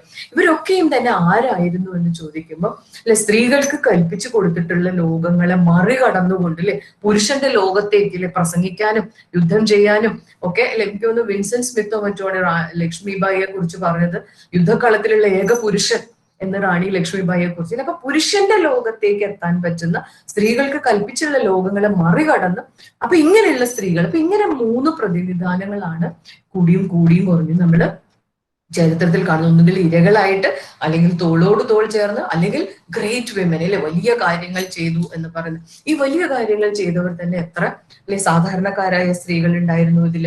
ഇങ്ങനെയാണോ നമ്മൾ ചരിത്രത്തിലെ പ്രതിനിധാനങ്ങളെ കാണേണ്ടത് എന്നുള്ള ഒരു ചോദ്യം. അപ്പൊ നമ്മുടെ മുമ്പിലുള്ള ഒരു പ്രശ്നം അല്ലെ, വിജ്ഞാനശാഖകൾ ഇങ്ങനെയാണ് നിൽക്കുന്നത്. അതിൽ ചരിത്രത്തെ പ്രത്യേകിച്ച് എടുത്തു നോക്കുമ്പോൾ സ്ത്രീകളെ കാണുകയാണെങ്കിൽ തന്നെ ഇങ്ങനെ കണ്ടാൽ മതിയോ? ഇങ്ങനെയാണോ സ്ത്രീകളെ കുറിച്ചുള്ള ചരിത്രത്തിൽ സ്ത്രീകളെ അടയാളപ്പെടുത്തേണ്ടത്? ഇത്തരം ചോദ്യങ്ങളിൽ നിന്നാണ് എങ്ങനെയാണ് സ്ത്രീകളുടെ ചരിത്രത്തെ കുറിച്ചുള്ള ഒരു വിജ്ഞാനം നമുക്ക് ഉത്പാദിപ്പിക്കാൻ പറ്റുക? സ്ത്രീകളെ കുറിച്ചുകൂടിയുള്ള വിജ്ഞാനങ്ങൾ, ഇൻക്ലൂസീവ് എന്നൊക്കെ പറയുന്ന ഉൾപ്പെടുത്തിക്കൊണ്ടുള്ള വിജ്ഞാനങ്ങൾ ഉണ്ടാക്കാൻ പറ്റുക എന്നുള്ളതാണ്. ഇത് തുടങ്ങണമെങ്കിൽ, അത്തരം ഒരു അന്വേഷണം തുടങ്ങണമെങ്കിൽ തന്നെ അതിന് അതിൻ്റെതായിട്ടുള്ള ഒരു രാഷ്ട്രീയം അല്ലെ, സ്ത്രീകളുടെ അവകാശങ്ങളെ കുറിച്ചും സ്ത്രീവാദത്തെ കുറിച്ചും അല്ലെ, ഫെമിനിസ്റ്റ് എന്നൊക്കെ പറയുന്ന തരത്തിലുള്ള ഒരു പ്രത്യയശാസ്ത്രത്തിന്റെ പിൻബലം അത്യാവശ്യമാണ്. You cannot do women's history without being A feminist എന്ന് ആളുകൾ പറയാറുണ്ട്. അപ്പം സ്ത്രീവാദത്തിന്റെ ഒരു പിൻബലം, സ്ത്രീകളുടെ പ്രസ്ഥാനങ്ങളിൽ നിന്ന് കിട്ടുന്ന ഊർജം, ഇതെല്ലാമാണ് വാസ്തവത്തിൽ ഈ ചോദ്യം പോലും നമ്മളെ കൊണ്ട് ചോദിക്കുന്നത്. എവിടെ പോയി ചരിത്രത്തിൽ സ്ത്രീകൾ, എവിടെ പോയി എന്നുള്ള ചോദ്യം പോലും നമ്മളെ കൊണ്ട് ചോദിപ്പിക്കുന്നതാണ്. രണ്ടാമത്, എന്തിനാണ് നമ്മൾ ഇത് എഴുതുന്നത്?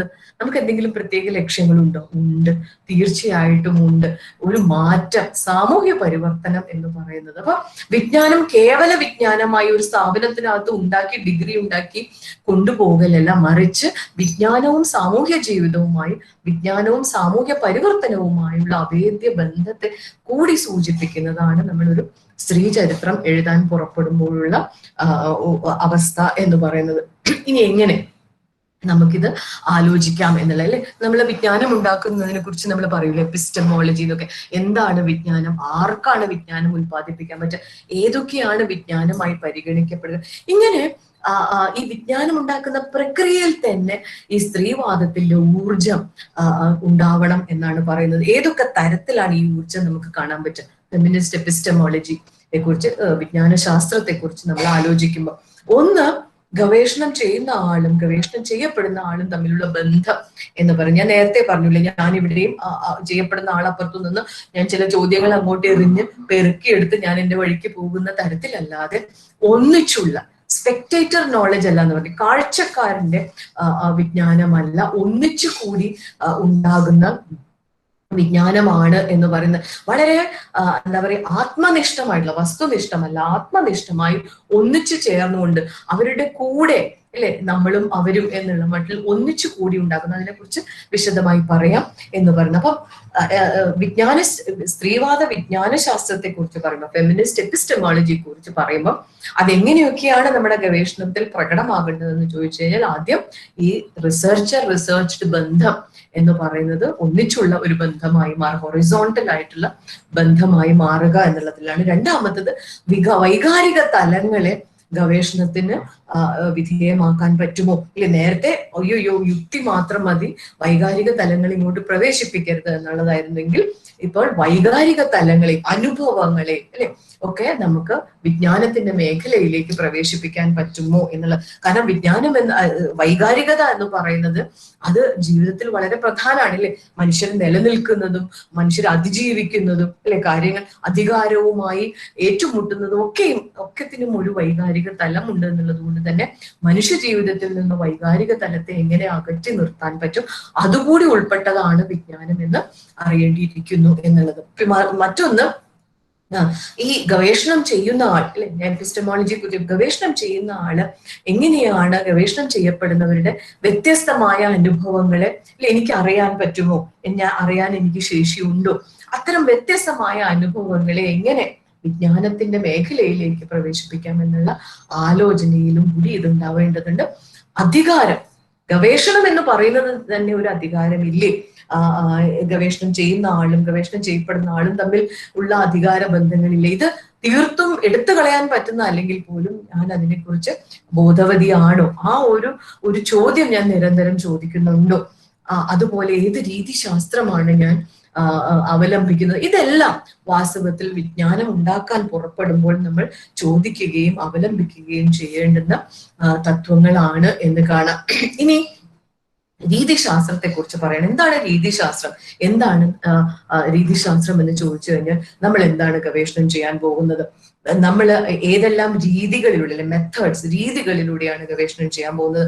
ഈ കിട്ടിയ ഡാറ്റയെ നമ്മൾ എങ്ങനെയാണ് പ്രോസസ് ചെയ്യുന്നത്, വിശകലനം ചെയ്യുന്നത് എങ്ങനെയാണ്?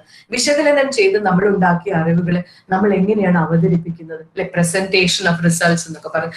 ഇതെല്ലാമാണ് വാസ്തവത്തിൽ രീതിശാസ്ത്രം എന്നുള്ളത് കൊണ്ട് ഉദ്ദേശിക്കുന്നതെങ്കിൽ ഈ രീതിശാസ്ത്രം, നമ്മളെ ഒരു ഫെമിനിസ്റ്റ് സ്ത്രീവാദ രീതിശാസ്ത്രത്തെ കുറിച്ച് പറഞ്ഞു തുടങ്ങുമ്പോൾ തന്നെ അതിന്റെ ഏറ്റവും അടിസ്ഥാന തത്വം എന്ന് പറയുന്നത് സ്ത്രീകളുടെ ജീവിതത്തിൽ നിന്ന് ആരംഭിക്കുക. അപ്പൊ നമ്മൾ അകത്തളങ്ങളിലേക്ക് പോവുകയാണ് കേട്ടോ, പ്രൈവറ്റ് സ്ഫിയറിലേക്ക് പോവുകയാണ്, വൈകാരികതയിലേക്ക് പോവുകയാണ്, സ്ത്രീകളിലേക്ക് പോവുകയാണ്. അപ്പൊ ദ്വന്ദ്വങ്ങളുടെ ഈ വശം അല്ലെ, ഇത് അവഗണിക്കപ്പെട്ട ഒരു വശത്തെ വിജ്ഞാനങ്ങളിലേക്ക് പ്രവേശിപ്പിക്കാനുള്ള ഒരു ശ്രമം ആയി വേണം ഇതിനെ തുടക്കം കാണാൻ. അപ്പം എങ്ങനെ ഉൽപ്പാദിപ്പിക്കാം അല്ലെ? ഇനി ഒരു മെത്തഡോളജി വേണമല്ലോ, ഒരു രീതിശാസ്ത്രം വേണമല്ലോ. ഇത്രയും പറഞ്ഞതൊക്കെ ഓക്കെ, നമ്മൾ എങ്ങനെയാണ് ഇത് ചെയ്തു തുടങ്ങുക എന്നുള്ള അന്വേഷണങ്ങളിൽ ആദ്യമായി പരീക്ഷിക്കപ്പെട്ടത് ഫെമിനിസ്റ്റ് എംപിറിസിസ്റ്റ് എന്ന് പറയുന്ന ഒരു രീതിശാസ്ത്രമായിരുന്നു. എന്തായിരുന്നു ഇതുവഴി ചെയ്തിരുന്നത്? നോക്കിയപ്പോൾ വിജ്ഞാന ശാഖകളിലേക്ക് നോക്കിയപ്പോൾ അതിലെവിടെയും സ്ത്രീയെ കാണാൻ പറ്റുന്നില്ല അല്ലെ. ചരിത്രത്തിൽ എവിടെ പോയി സ്ത്രീ? അല്ലെ, ഞാൻ നേരത്തെ പറഞ്ഞതുപോലെ 4500 കൊല്ലത്തിൽ എവിടെ പോയി സ്ത്രീ എന്നുള്ളത് അന്വേഷിച്ചപ്പോ എന്നാൽ കുറച്ച് സ്ത്രീകളെ നമുക്ക് കണ്ടുപിടിക്കാം. ദേശീയ പ്രസ്ഥാനത്തിൽ സ്ത്രീകൾ ഉണ്ടായോ? നമ്മൾ പോയി കണ്ടുപിടിക്കുന്നു, 4-5 സ്ത്രീകളെ കണ്ടുപിടിക്കുന്നു, ഇതിലേക്ക് ചേർക്കുന്നു. കർഷക പ്രസ്ഥാനത്തിൽ സ്ത്രീകൾ ഉണ്ടായോ? കണ്ടുപിടിക്കുന്നു, ചേർക്കുന്നു, ഇല്ലെ. കുടുംബത്തിന്റെ മാറ്റങ്ങളുടെ കാലത്ത് സ്ത്രീകൾ എവിടെ പോയി? അങ്ങനെ 4 പേരെ കണ്ടെത്തുന്നു. ഇങ്ങനെ നിലനിൽക്കുന്ന ശൂന്യതയിലേക്ക് നമ്മൾ ആളുകളെ, സ്ത്രീകളെ തെരഞ്ഞു പിടിച്ച് കൊണ്ടുവന്നു ഈ ശൂന്യതയെ നിറയ്ക്കാനുള്ള ഒരു ശ്രമം നടത്തുന്നു. സാധാരണ ഇതിന് പറയാ ആഡിങ് ആൻഡ് സ്റ്റേറിങ് എന്നാണ് അല്ലെ. മറന്നുപോയതിനെ കൂട്ടിച്ചേർത്ത് കലക്കി ചേർത്ത് ഇപ്പൊ ശരിയായി, ആ നേരത്തെയുള്ള വിടവുകൾ നമ്മൾ പൂർത്തീകരിച്ചു എന്ന് പറയുന്ന തരത്തിലുള്ള ഒരു മെത്തഡോളജി ആയിരുന്നു ആദ്യം ശ്രമിച്ചിരുന്നത്. അപ്പം പെടുത്താം അല്ലെ, ഇല്ലാത്തതിനെ നമുക്ക് പെടുത്താൻ പറ്റും. നമുക്ക് മനസ്സിലായി, 4 പേര് അവിടുന്ന് 3 പേര് ഇവിടുന്ന് ഒക്കെ കൊണ്ടുവന്ന് ചരിത്രത്തിലേക്ക് ഇട്ടുകൊണ്ട് നമ്മൾ ഈ ശൂന്യതയെ നികത്താൻ ശ്രമിച്ചു. അത് വളരെ വിപ്ലവാത്മകമായിരുന്നു. കാരണം അതുവരെ ഇല്ലാത്ത അല്ലെ, ആബ്സെൻസസ് എന്ന് പറയുന്ന അതുവരെ ഇല്ലാത്തവരെ ചേർക്കാനുള്ള ഒരു വിപ്ലവാത്മക ശ്രമം തന്നെയായിരുന്നു അത്. പക്ഷേ എന്ത് സംഭവിച്ചു? എന്തായിരുന്നു ഇതിന്റെ ഒരു കുഴപ്പം? വിജ്ഞാനത്തോട് നമ്മൾ ചോദ്യം ചോദിക്കുന്നില്ല, എന്തുകൊണ്ട് ഇവർ ഇതിനകത്ത് ഉണ്ടായില്ല, എന്തായിരുന്നു പ്രശ്നം? ചരിത്രം എന്ന് പറയുന്ന വിജ്ഞാനശാഖ, ഡിസിപ്ലിൻ ഇങ്ങനെയൊക്കെ തന്നെ നിന്നാ മതിയോ? ഇങ്ങനെ തന്നെ വിജ്ഞാനശാഖ ഇങ്ങനെയൊക്കെ തന്നെ നിർത്തിയിട്ട് ഇല്ലാത്തവരെ കൂട്ടിച്ചേർത്താൽ മതിയോ?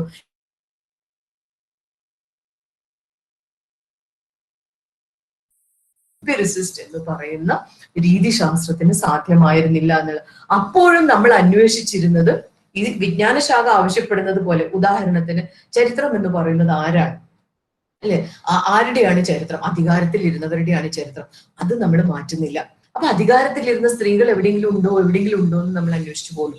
ഒരു പ്രസ്ഥാനത്തെ കുറിച്ചുള്ള പഠനങ്ങൾ, ജാഥ നയിച്ചിരുന്നോ, പ്രസംഗിച്ചിരുന്നോ എന്നുള്ളതാണ് നമ്മുടെ തീരുമാനമെങ്കിൽ അങ്ങനെ ജാഥ നയിച്ചവരാരെങ്കിലും ഉണ്ടോ, പ്രസംഗിച്ചവരാരെങ്കിലും ഉണ്ടോ? അങ്ങനെയുള്ള 4 സ്ത്രീകളെ പെറുക്കിയെടുക്കാം എന്നാണ് ആലോചിക്കുന്നത്. അല്ലാതെ ഈ ജാഥ നയിക്കൽ തന്നെയാണോ ഒരു പ്രസ്ഥാനത്തിലെ പങ്കാളിത്തം, പ്രസംഗിക്കൽ തന്നെയാണോ ഒരു പ്രസ്ഥാനത്തിലെ പങ്കാളിത്തം, അധികാരത്തിൽ ഇരിക്കൽ തന്നെയാണോ ചരിത്രത്തിലേക്ക് കയറാനുള്ള മാർഗം? ഇത്തരം അടിസ്ഥാന ചോദ്യങ്ങൾ നമ്മൾ ചോദിക്കുന്നില്ല. വിജ്ഞാനശാഖ അതേപോലെ നിർത്തുന്നു, അതിൽ അന്വേഷിക്കേണ്ട വിഷയങ്ങൾ അതേപോലെ തന്നെ നിർത്തുന്നു. നമ്മൾക്ക് പ്രസ്ഥാനങ്ങളെ കുറിച്ചും ഒക്കെയുള്ള നമ്മുടെ ധാരണകൾ, അതിലെ പങ്കാളിത്തം എന്ന് പറയുന്ന ധാരണകൾ, അപ്പൊ അടിസ്ഥാനപരമായ ധാരണകളെ ഒന്നും മാറ്റി തീർക്കാതെ അത് ഈ ധാരണകളൊക്കെയും തന്നെ പലതരത്തിലുള്ള അധികാരത്തിന്റെ പ്രതിഫലനങ്ങളാണ് എന്നുള്ളത് തിരിച്ചറിയാതെ കൂട്ടിച്ചേർക്കലുകൾ മാത്രം നടത്തുന്ന ഒരു രീതിശാസ്ത്രമായിരുന്നു ഫെമിനിസ്റ്റ് എംപിരിസിസ്റ്റ് രീതിശാസ്ത്രം എന്ന് പറയുന്നത്. അപ്പൊ അത് പോരാ. കാരണം അധികാരത്തെ കുറിച്ചുള്ള ചോദ്യങ്ങൾ, ഈ അറിവും അധികാരവും തമ്മിലുള്ള ചോദ്യങ്ങളെ ചോദിക്കാൻ ഇത് പര്യാപ്തമായിരുന്നില്ല എന്നുള്ളതാണ്. അങ്ങനെയാണ് ഈ പരിമിതികൾ, വാസ്തവത്തിൽ ഇത് അറിയാതെ പറ്റിപ്പോയ ഒരു പരിമിതി ഒന്നുമല്ല. അയ്യോ പറ്റിപ്പോയതാണല്ലോ, ചേർക്കാൻ വിട്ടുപോയതാണല്ലോ, എന്നാൽ ചേർത്ത് കളയാം എന്ന് പറയുന്ന അറിയാതെ പറ്റിപ്പോയൊരു പരിമിതി ആയിരുന്നില്ല. പക്ഷെ എന്താ പറയുക, ബോധപൂർവം ഈ ഡിസിപ്ലിനിന്റെ ഈ വിജ്ഞാന ശാഖയുടെ വ്യാഖ്യാനത്തിൽ തന്നെ, അതിന്റെ ഡെഫിനിഷനിൽ തന്നെ ഇല്ലാതായി പോയതാണ്. എന്ത് വേണം ഉൾപ്പെടുത്താൻ, എങ്ങനെയായിരിക്കണം രീതിശാസ്ത്രങ്ങൾ, സത്യം എന്ന് പറഞ്ഞാൽ എന്താണ്, വസ്തുനിഷ്ഠത എന്ന് പറഞ്ഞത് വേണ്ടേ, ശാസ്ത്രീയത എന്ന് പറഞ്ഞത് വേണ്ടേ, ഇങ്ങനെയൊക്കെ പറയുമ്പം സ്വാഭാവികമായും പുറത്തായി പോയതാണ്, അല്ലാതെ അറിയാതെ പറ്റിപ്പോയതല്ല എന്നർത്ഥം. അപ്പം വിജ്ഞാന ശാഖയെ തന്നെ മാറ്റി തീർക്കാതെ, അതിന്റെ അടിസ്ഥാന തത്വങ്ങളെ തന്നെ മാറ്റി തീർക്കാതെ സ്ത്രീകൾക്ക് ഇതിന്റെ അകത്തേക്ക് പ്രവേശിക്കുക സാധ്യല്ല. ആർക്കൈവ്സിൽ പോകണം, ആർക്കൈവ്സിൽ രേഖയുണ്ടോ എന്ന് ചോദിച്ചു കഴിഞ്ഞാൽ വലിയ ബുദ്ധിമുട്ടായി പോകും. അപ്പൊ അതുകൊണ്ട് ഇതിന്റെ ഒരു പരിമിതികളെ തിരിച്ചറിഞ്ഞുകൊണ്ട് പുതിയൊരു തരത്തിലുള്ള ഒരു രീതിശാസ്ത്രത്തെ കുറിച്ച് സംസാരിക്കാൻ തുടങ്ങി. അതാണ് ഫെമിനിസ്റ്റ് സ്റ്റാൻഡ് പോയിന്റ്, നിൽപ്പ് സ്ഥാനത്തിന്റെ രീതിശാസ്ത്രം എന്ന് പറയുന്നത്. കാരണം നമ്മള് ഈ ഘട്ടമാകുമ്പോഴേക്കും തിരിച്ചറിയുന്ന ഒരു കാര്യം, അറിവ് എന്ന് പറയുന്നത് വസ്തുനിഷ്ഠമല്ല, ഇങ്ങനെ ആർക്ക് പോയാലും പെറുക്കിയെടുക്കാവുന്ന തരത്തിലല്ലാന്നും, ആരുടെ തലയിൽ കൂടിയാണോ ഇത് പോകുന്നത് ആ ആളുടെ തലയിലുള്ള പലതരത്തിലുള്ള ബോധങ്ങളുണ്ട് അല്ലെ, കൾച്ചറൽ ഫിൽറ്റേഴ്സ് ഉണ്ട്. ഞാൻ സവർണയാണ്, ഞാൻ പുരുഷനാണ്, ഞാൻ ഹെട്രോസെക്ഷൽ ആണ്, ഇല്ല, ഇങ്ങനെ പലതരത്തിലുള്ള കൾച്ചറൽ ഫിൽറ്റേഴ്സ് ഉണ്ട്. ഈ ഫിൽറ്റേഴ്സിലൂടെയാണ് ഈ അറിവ് കയറി പോകുന്നത് എന്നുള്ളത് കൊണ്ട് തന്നെ അതുണ്ടാക്കുന്ന അല്ലെ ഉത്പാദിപ്പിക്കപ്പെടുന്ന വിജ്ഞാനത്തിനും അതിൻ്റെതായ പ്രതിഫലനങ്ങൾ ഉണ്ടാവും. ഈ ഓരോരോ കൾച്ചറൽ ഫിൽറ്ററിന്റെ പ്രതിഫലനങ്ങൾ ഉണ്ടാവും. ഇത് തിരിച്ചറിയേണ്ടതുണ്ട്. അത് തിരിച്ചറിയുമ്പോൾ നമുക്ക് പഴയ മെത്തേഡ് പറ്റൂല, വെറുതെ കൂട്ടിച്ചേർക്കൽ മെത്തേഡ് പറ്റില്ല എന്നുള്ളതാണ്. അങ്ങനെയാണ് നമ്മൾ നിൽപ്പ് സ്ഥാനത്തിന്റെ, സ്റ്റാൻഡ് പോയിന്റിന്റെ രീതിശാസ്ത്രങ്ങളിലേക്ക് പോകുന്നത്. എന്താണ് ഈ നിൽപ്പ് സ്ഥാനത്തിന്റെ പ്രാധാന്യം എന്ന് പറയുന്നത്? എവിടെ നിന്ന് നമ്മൾ ഗവേഷണം തുടങ്ങണം, ആരുടെ പക്ഷത്തിൽ നിന്ന് തുടങ്ങണം അല്ലെ? നിൽപ്പ് സ്ഥാനം എന്ന് പറയുന്നത് ആരുടെ പക്ഷത്തു നിന്നാണ് ഗവേഷണം തുടങ്ങേണ്ടത്? ഇതിന്റെ ആധാരം ആയിട്ട് പറയുന്നത് അല്ലെ, അധികാരത്തിലിരിക്കുന്ന ഞാൻ, ഇല്ലേ, ഞാൻ മെയിലാണ്, ഞാൻ സവർണയാണ്, ഞാൻ ഹെട്രോസെക്ഷൽ ആണ്, ഇല്ലെ, പലതരം അധികാരം, ഞാൻ യൂറോപ്യൻ ആണ്, ഇല്ലെ, ഇങ്ങനെയൊക്കെ ഉള്ള അധികാര സ്ഥാനങ്ങളിൽ നിന്ന് നമ്മൾ ഗവേഷണം തുടങ്ങുമ്പോൾ, ഞാൻ നേരത്തെ പറഞ്ഞില്ലേ, ഗവേഷണത്തിൽ മൊത്തം റിസർച്ചറായ ഞാനാണ് അല്ലെ, ഗവേഷണം ചെയ്യപ്പെടുന്നത് അവരെ കുറിച്ചാണെങ്കിലും അതിലുടനീളം ഞാനാണ്. എന്ത് ചെയ്യണം, എന്ത് ചോദ്യം ചോദിക്കണം, ഏത് തരത്തിൽ അതിനെ വിശകലനം ചെയ്യണം, അല്ലെ, ഇങ്ങനെ ഈ ഞാൻ എന്ന് പറയുന്ന വളരെ എന്തൊക്കെ പറഞ്ഞു കഴിഞ്ഞാലും ഈ അധികാരത്തിന്റെ സ്ഥാനത്ത് തന്നെയാണ് ഞാൻ നിൽക്കുന്നത് എന്നുള്ളത് കൊണ്ട് തന്നെ എന്റെ വീക്ഷണ കോണുകൾ, എന്റെ പരിപ്രേക്ഷ്യം, പെർസ്പെക്റ്റീവ് എന്നൊക്കെ പറയുന്നത് പലതരത്തിലുള്ള അധികാരങ്ങളുടെ പ്രതിഫലനമായതുകൊണ്ട് പലപ്പോഴും ഇതിനെ ചോദ്യം ചെയ്യാൻ എനിക്ക് പറ്റിക്കൊള്ളുന്നില്ല. ഞാൻ എന്തിനാണ് ഇങ്ങനെ പറയുന്നത്? ആദിവാസിയെ കുറിച്ച് നമ്മൾ അറിവ് ഉൽപ്പാദിപ്പിക്കുമ്പോൾ ആദിവാസികൾ മടിയന്മാരാണ് അല്ലെ, പ്രത്യേകിച്ച് കാര്യമൊന്നുമില്ല, അവർക്ക് വേണ്ടിയിട്ട് പണം സർക്കാർ ചെലവഴിച്ചിട്ടില്ല. ഇങ്ങനെയുള്ള ധാരണകൾ ഞാൻ ഉണ്ടാക്കുന്നത് എന്തുകൊണ്ടാണ്? ഞാനൊരു സാംസ്കാരിക അല്ലെ, ഒരു ഉന്നമനത്തിൻ്റെതായിട്ടുള്ള അല്ലെങ്കിൽ ഒരു അധികാരത്തിൻ്റെതായിട്ടുള്ള സ്ഥാനത്ത് നിൽക്കുന്ന അല്ലെ, ഒരു സിവിലൈസേഷണൽ അല്ലെ ഡോമിനൻസിന്റെ ഭാഗമായി ഞാൻ നിൽക്കുമ്പോഴാണ് അല്ലെ ആദിവാസി മടിയനായി എനിക്ക് തോന്നുന്നത്. അപ്പൊ ഇങ്ങനെ ഇത് അറിവാണ് അല്ലെ, ഞാൻ ഉൽപ്പാദിപ്പിച്ചിട്ടുള്ള ഒരു അറിവാണ് ആദിവാസി മടിയനാണ്. ഇതുപോലെ അധികാര സ്ഥാനങ്ങളിൽ നിൽക്കുന്നവർ ഈ അധികാരത്തിന്റെ പരിപ്രേക്ഷ്യത്തിൽ നിന്ന് നോക്കുമ്പോൾ കിട്ടുന്ന അറിവ് എന്ന് പറയുന്നത് വളരെ പരിമിതമാണെന്നും, അത് ഈ പറഞ്ഞ മാതിരി ഈ ഹിംസയും വയലന്റ് ആയിട്ടുള്ള ഈ ഹിംസാത്മകമായിട്ടുള്ള ശ്രേണികളെ, ഹയറാർക്കികളെ പിന്നെയും പുനരുൽപാദിപ്പിക്കുന്നു എന്നുള്ളത് കൊണ്ട് തന്നെ ഇവിടം വിടുക, അവിടുന്ന് തുടങ്ങുക എന്ന് പറയുന്നത്. ആ നിൽപ്പ് സ്ഥാനത്ത് നിന്ന് വിജ്ഞാനം ഉൽപ്പാദിപ്പിക്കാൻ തുടങ്ങുക. അവിടെ നിന്ന് വേണം എന്തിനെ കുറിച്ചാണ് ഗവേഷണം ചെയ്യേണ്ടതെന്ന് തീരുമാനിക്കുന്നത്. അവിടെ നിന്ന് വേണം നമ്മൾ ഗവേഷണ ചോദ്യങ്ങൾ ഉന്നയിക്കാൻ. അല്ലാണ്ട് ഇവിടുന്ന് ചോദ്യം ഉണ്ടാക്കിയിട്ട് അങ്ങോട്ടേക്ക് എറിയുക എന്നുള്ളതല്ല. ഒന്നിച്ചു കൂടി എന്ന് പറയുന്നത് അതുകൊണ്ടാണ്. സ്പെക്ടേറ്റർ നോളജ് അല്ല, ഒന്നിച്ചു കൂടി എന്റെ ചോദ്യങ്ങൾ തന്നെ പരിവർത്തിപ്പിച്ചുകൊണ്ട്, അല്ലെ, ഞാൻ ഉണ്ടാക്കിയ ചോദ്യങ്ങളല്ല ഉണ്ടാവുന്നത്, അല്ലെ, ആ ബന്ധം സ്ഥാപിക്കുമ്പോൾ ഈ ചോദ്യങ്ങളെ അല്ല ചോദിക്കേണ്ടത് എന്ന് ഞാൻ തിരിച്ചറിയുന്ന ഒരു നിമിഷം, അവിടെ നിന്ന് തുടങ്ങുക എന്ന് പറയുന്നത്. ഈ നിൽപ്പ് സ്ഥാനത്തിന്റെ ഗവേഷണം എന്ന് പറയുന്നത് വളരെ കൃത്യമായി പറയുന്ന ഒരു കാര്യം, അല്ലെ, ഒബ്ജക്ടിവിറ്റി, വസ്തുനിഷ്ഠത എന്ന് പറയുന്നതിന് നമ്മൾ എന്തായിട്ടാണ് കാണേണ്ടത്. ആ പരിതസ്ഥിതിയിൽ നിന്ന് ഉണ്ടാക്കപ്പെടുന്ന വിജ്ഞാനം, അല്ലെ, സിറ്റുവേറ്റഡ് നോളജ് എന്നൊക്കെ പറയുന്നത്, ആ ഒരു പരിതസ്ഥിതിയിൽ നിന്നുണ്ടായി വരേണ്ടുന്ന വിജ്ഞാനമായിട്ടാണ് കാണേണ്ടത്. അത് ഈ പറഞ്ഞ, നമ്മൾ നേരത്തെ പറഞ്ഞ പോലെയുള്ള ഒരു വസ്തുനിഷ്ഠതയല്ല. ഗവേഷണം ചെയ്യുന്ന ആളിപ്പുറത്തും ഗവേഷണം ചെയ്യപ്പെടുന്ന ആളും അപ്പുറത്തും എന്നുള്ള മട്ടിലുള്ള ഓബ്ജക്റ്റ് സബ്ജക്റ്റ് പിളർപ്പുകളെ, അല്ലെ, ഓബ്ജക്റ്റ് സബ്ജക്റ്റ് പിളർപ്പുകളെ ഇല്ലാത്ത ഒന്നിച്ച് വിജ്ഞാനം ഉൽപ്പാദിപ്പിക്കുന്ന ഒരു വിജ്ഞാനമാണെന്നും അത് ഉത്തരവാദിത്വമുള്ള, അല്ലെ, നമ്മൾ വെറുതെ ഉണ്ടാക്കിയ പോലെയല്ല. ആദിവാസി മടിയനാണ് എന്ന് പറഞ്ഞു പോയി കഴിഞ്ഞാൽ അത് എന്തൊരു വലിയ ഹിംസയാണ് നമ്മൾ ചെയ്യുന്നത്, അല്ലെ. സാമൂഹ്യ ഉത്തരവാദിത്വവും പ്രതിബദ്ധതയുമുള്ള സാമൂഹ്യ പരിവർത്തനത്തിന് ഉതകുന്ന തരത്തിലുള്ള വിജ്ഞാനമാകണം എന്നുമാണ് ഫെമിനിസ്റ്റ് എപ്പിസ്റ്റമോളജി നമ്മളോട് പറയുന്നത്. അതുപോലെ തന്നെ ഡാറ്റ കളക്ട് ചെയ്യാൻ പോകുമ്പോൾ എന്തൊക്കെ ഡാറ്റ ആവും, അല്ലെ. ആർക്കൈവ്സ് മാത്രമാണോ നമ്മളെ ഡാറ്റ? മറ്റ് ഡാറ്റകളെ കുറിച്ച് നമുക്ക് ആലോചിക്കാൻ പറ്റുമോ? അപ്പോ ഉദാഹരണത്തിന് നമ്മൾ ആരോടെങ്കിലും സംസാരിക്കാൻ ചെല്ലുമ്പോൾ ഒന്നും മിണ്ടുന്നില്ല, സൈലൻസ് ആണ്. അയ്യോ, ഒന്നും കിട്ടിയില്ല, ഒന്നും മിണ്ടിയില്ല എന്ന് പറഞ്ഞിട്ടാണ് നമ്മൾ തിരിച്ചു പോരുമോ? അതോ ആ മൗനം പോലും നമ്മൾക്ക് എന്തുകൊണ്ടായിരിക്കും മൗനം, അല്ലെ, ആ മൗനത്തിലേക്ക് പോലും നമുക്ക് അന്വേഷിച്ച് ചെന്നുകൊണ്ട് ആ മൗനത്തെയും ഒരു ഡാറ്റയായിട്ട് എടുക്കാൻ പറ്റുമോ? ഒരുപക്ഷെ പറയാൻ വാക്കില്ലാത്തതുകൊണ്ടായിരിക്കും, പറയാനുള്ള സാഹചര്യം ഇല്ലാത്തതുകൊണ്ടായിരിക്കും, അല്ലെ. അപ്പൊ മൗനം പോലും ഒരു ഡാറ്റയാവുന്ന തരത്തിൽ, അതുപോലെ ദൈനംദിനതയുടെ, അല്ലെ, അടുക്കളയിൽ നടക്കുന്ന സംഭാഷണങ്ങൾ. ഇപ്പം ഞാൻ കേട്ടിട്ടുള്ള ഒരു ഉദാഹരണം, പാകിസ്ഥാനിലെ സിന്ധില് സ്ത്രീകൾ എല്ലാവരും കൂടെ കൂടിയിരുന്നിട്ട് ഈ ക്വിൽറ്റ് ഉണ്ടാക്കും, തണുപ്പ് കാലത്ത് പുതയ്ക്കാനുള്ളത് ഉണ്ടാക്കും. രാത്രി പണിയൊക്കെ കഴിഞ്ഞ് കരിമ്പുംപാടത്ത്, കൊയ്ത്തൊക്കെ കഴിഞ്ഞിട്ടുള്ള കരിമ്പുംപാടത്ത് ഇരുന്നിട്ടാണ് ഇവർ ഇത് ചെയ്യുന്നത്. അപ്പൊ ഇവരുടെ ഈ സംഭാഷണങ്ങളിലൂടെ ഇവരവരുടെ ജീവിതാനുഭവങ്ങളെ ഇങ്ങനെ പങ്കുവെക്കുകയാണ്. ഈ സംഭാഷണങ്ങളിൽ പോയതിനു ശേഷം ഇവരുടെ വീട്ടിലുള്ള പെരുമാറ്റവും മാറി തുടങ്ങി. അപ്പൊ പുരുഷന്മാർ സംശയിക്കുകയാണ്, എന്തായിരിക്കും ഇവരിപ്പൊ പഴയതുപോലെ ഒരു അനുസരണയൊന്നും കാണുന്നില്ലല്ലോ, അപ്പൊ എന്തും അവിടെ സംഭവിക്കുന്നുണ്ട് എന്ന് അവരറിയുന്നുണ്ട്. അങ്ങനെ അവര് വളരെ വലിയ പ്രതിഷേധമായിട്ട് ഇത് മുഴുവൻ കത്തിച്ചു കളയാണ്. ചാർപ്പായും ഇവര് ചെയ്ത വർക്കും എല്ലാം കത്തിച്ചു കളയാണ്. ഇപ്പൊ അവിടെ ഞാൻ 10-20 കൊല്ലം മുമ്പേ കേട്ട കഥയാണ്, ത്രിഞ്ചൻ എന്ന് പറഞ്ഞിട്ടുള്ള ഒരു NGO, ക്വിൽറ്റ് എന്ന പേരുള്ള ഒരു NGO. അപ്പൊ ഈ സംഭാഷണങ്ങൾ എന്തായിരുന്നിരിക്കാം, അല്ലെ? ഈ സംഭാഷണങ്ങളിലൂടെ അവർ നിലനിൽക്കുന്ന പുരുഷാധിപത്യ വ്യവസ്ഥയോട് എങ്ങനെയായിരിക്കും ഇടപെട്ടിട്ടുണ്ടാവുക? ഇത് നമുക്കൊരു ഡാറ്റയല്ലേ? അപ്പൊ ഇങ്ങനെ നമ്മൾ ഒരിക്കലും ഡാറ്റയായി, വളരെ കൺവെൻഷണൽ ആയിട്ടുള്ള രീതിയിൽ ഡാറ്റയായി കാണാത്തത് പോലും ഡാറ്റയായി കാണാൻ പറ്റുമോ? അതുപോലെ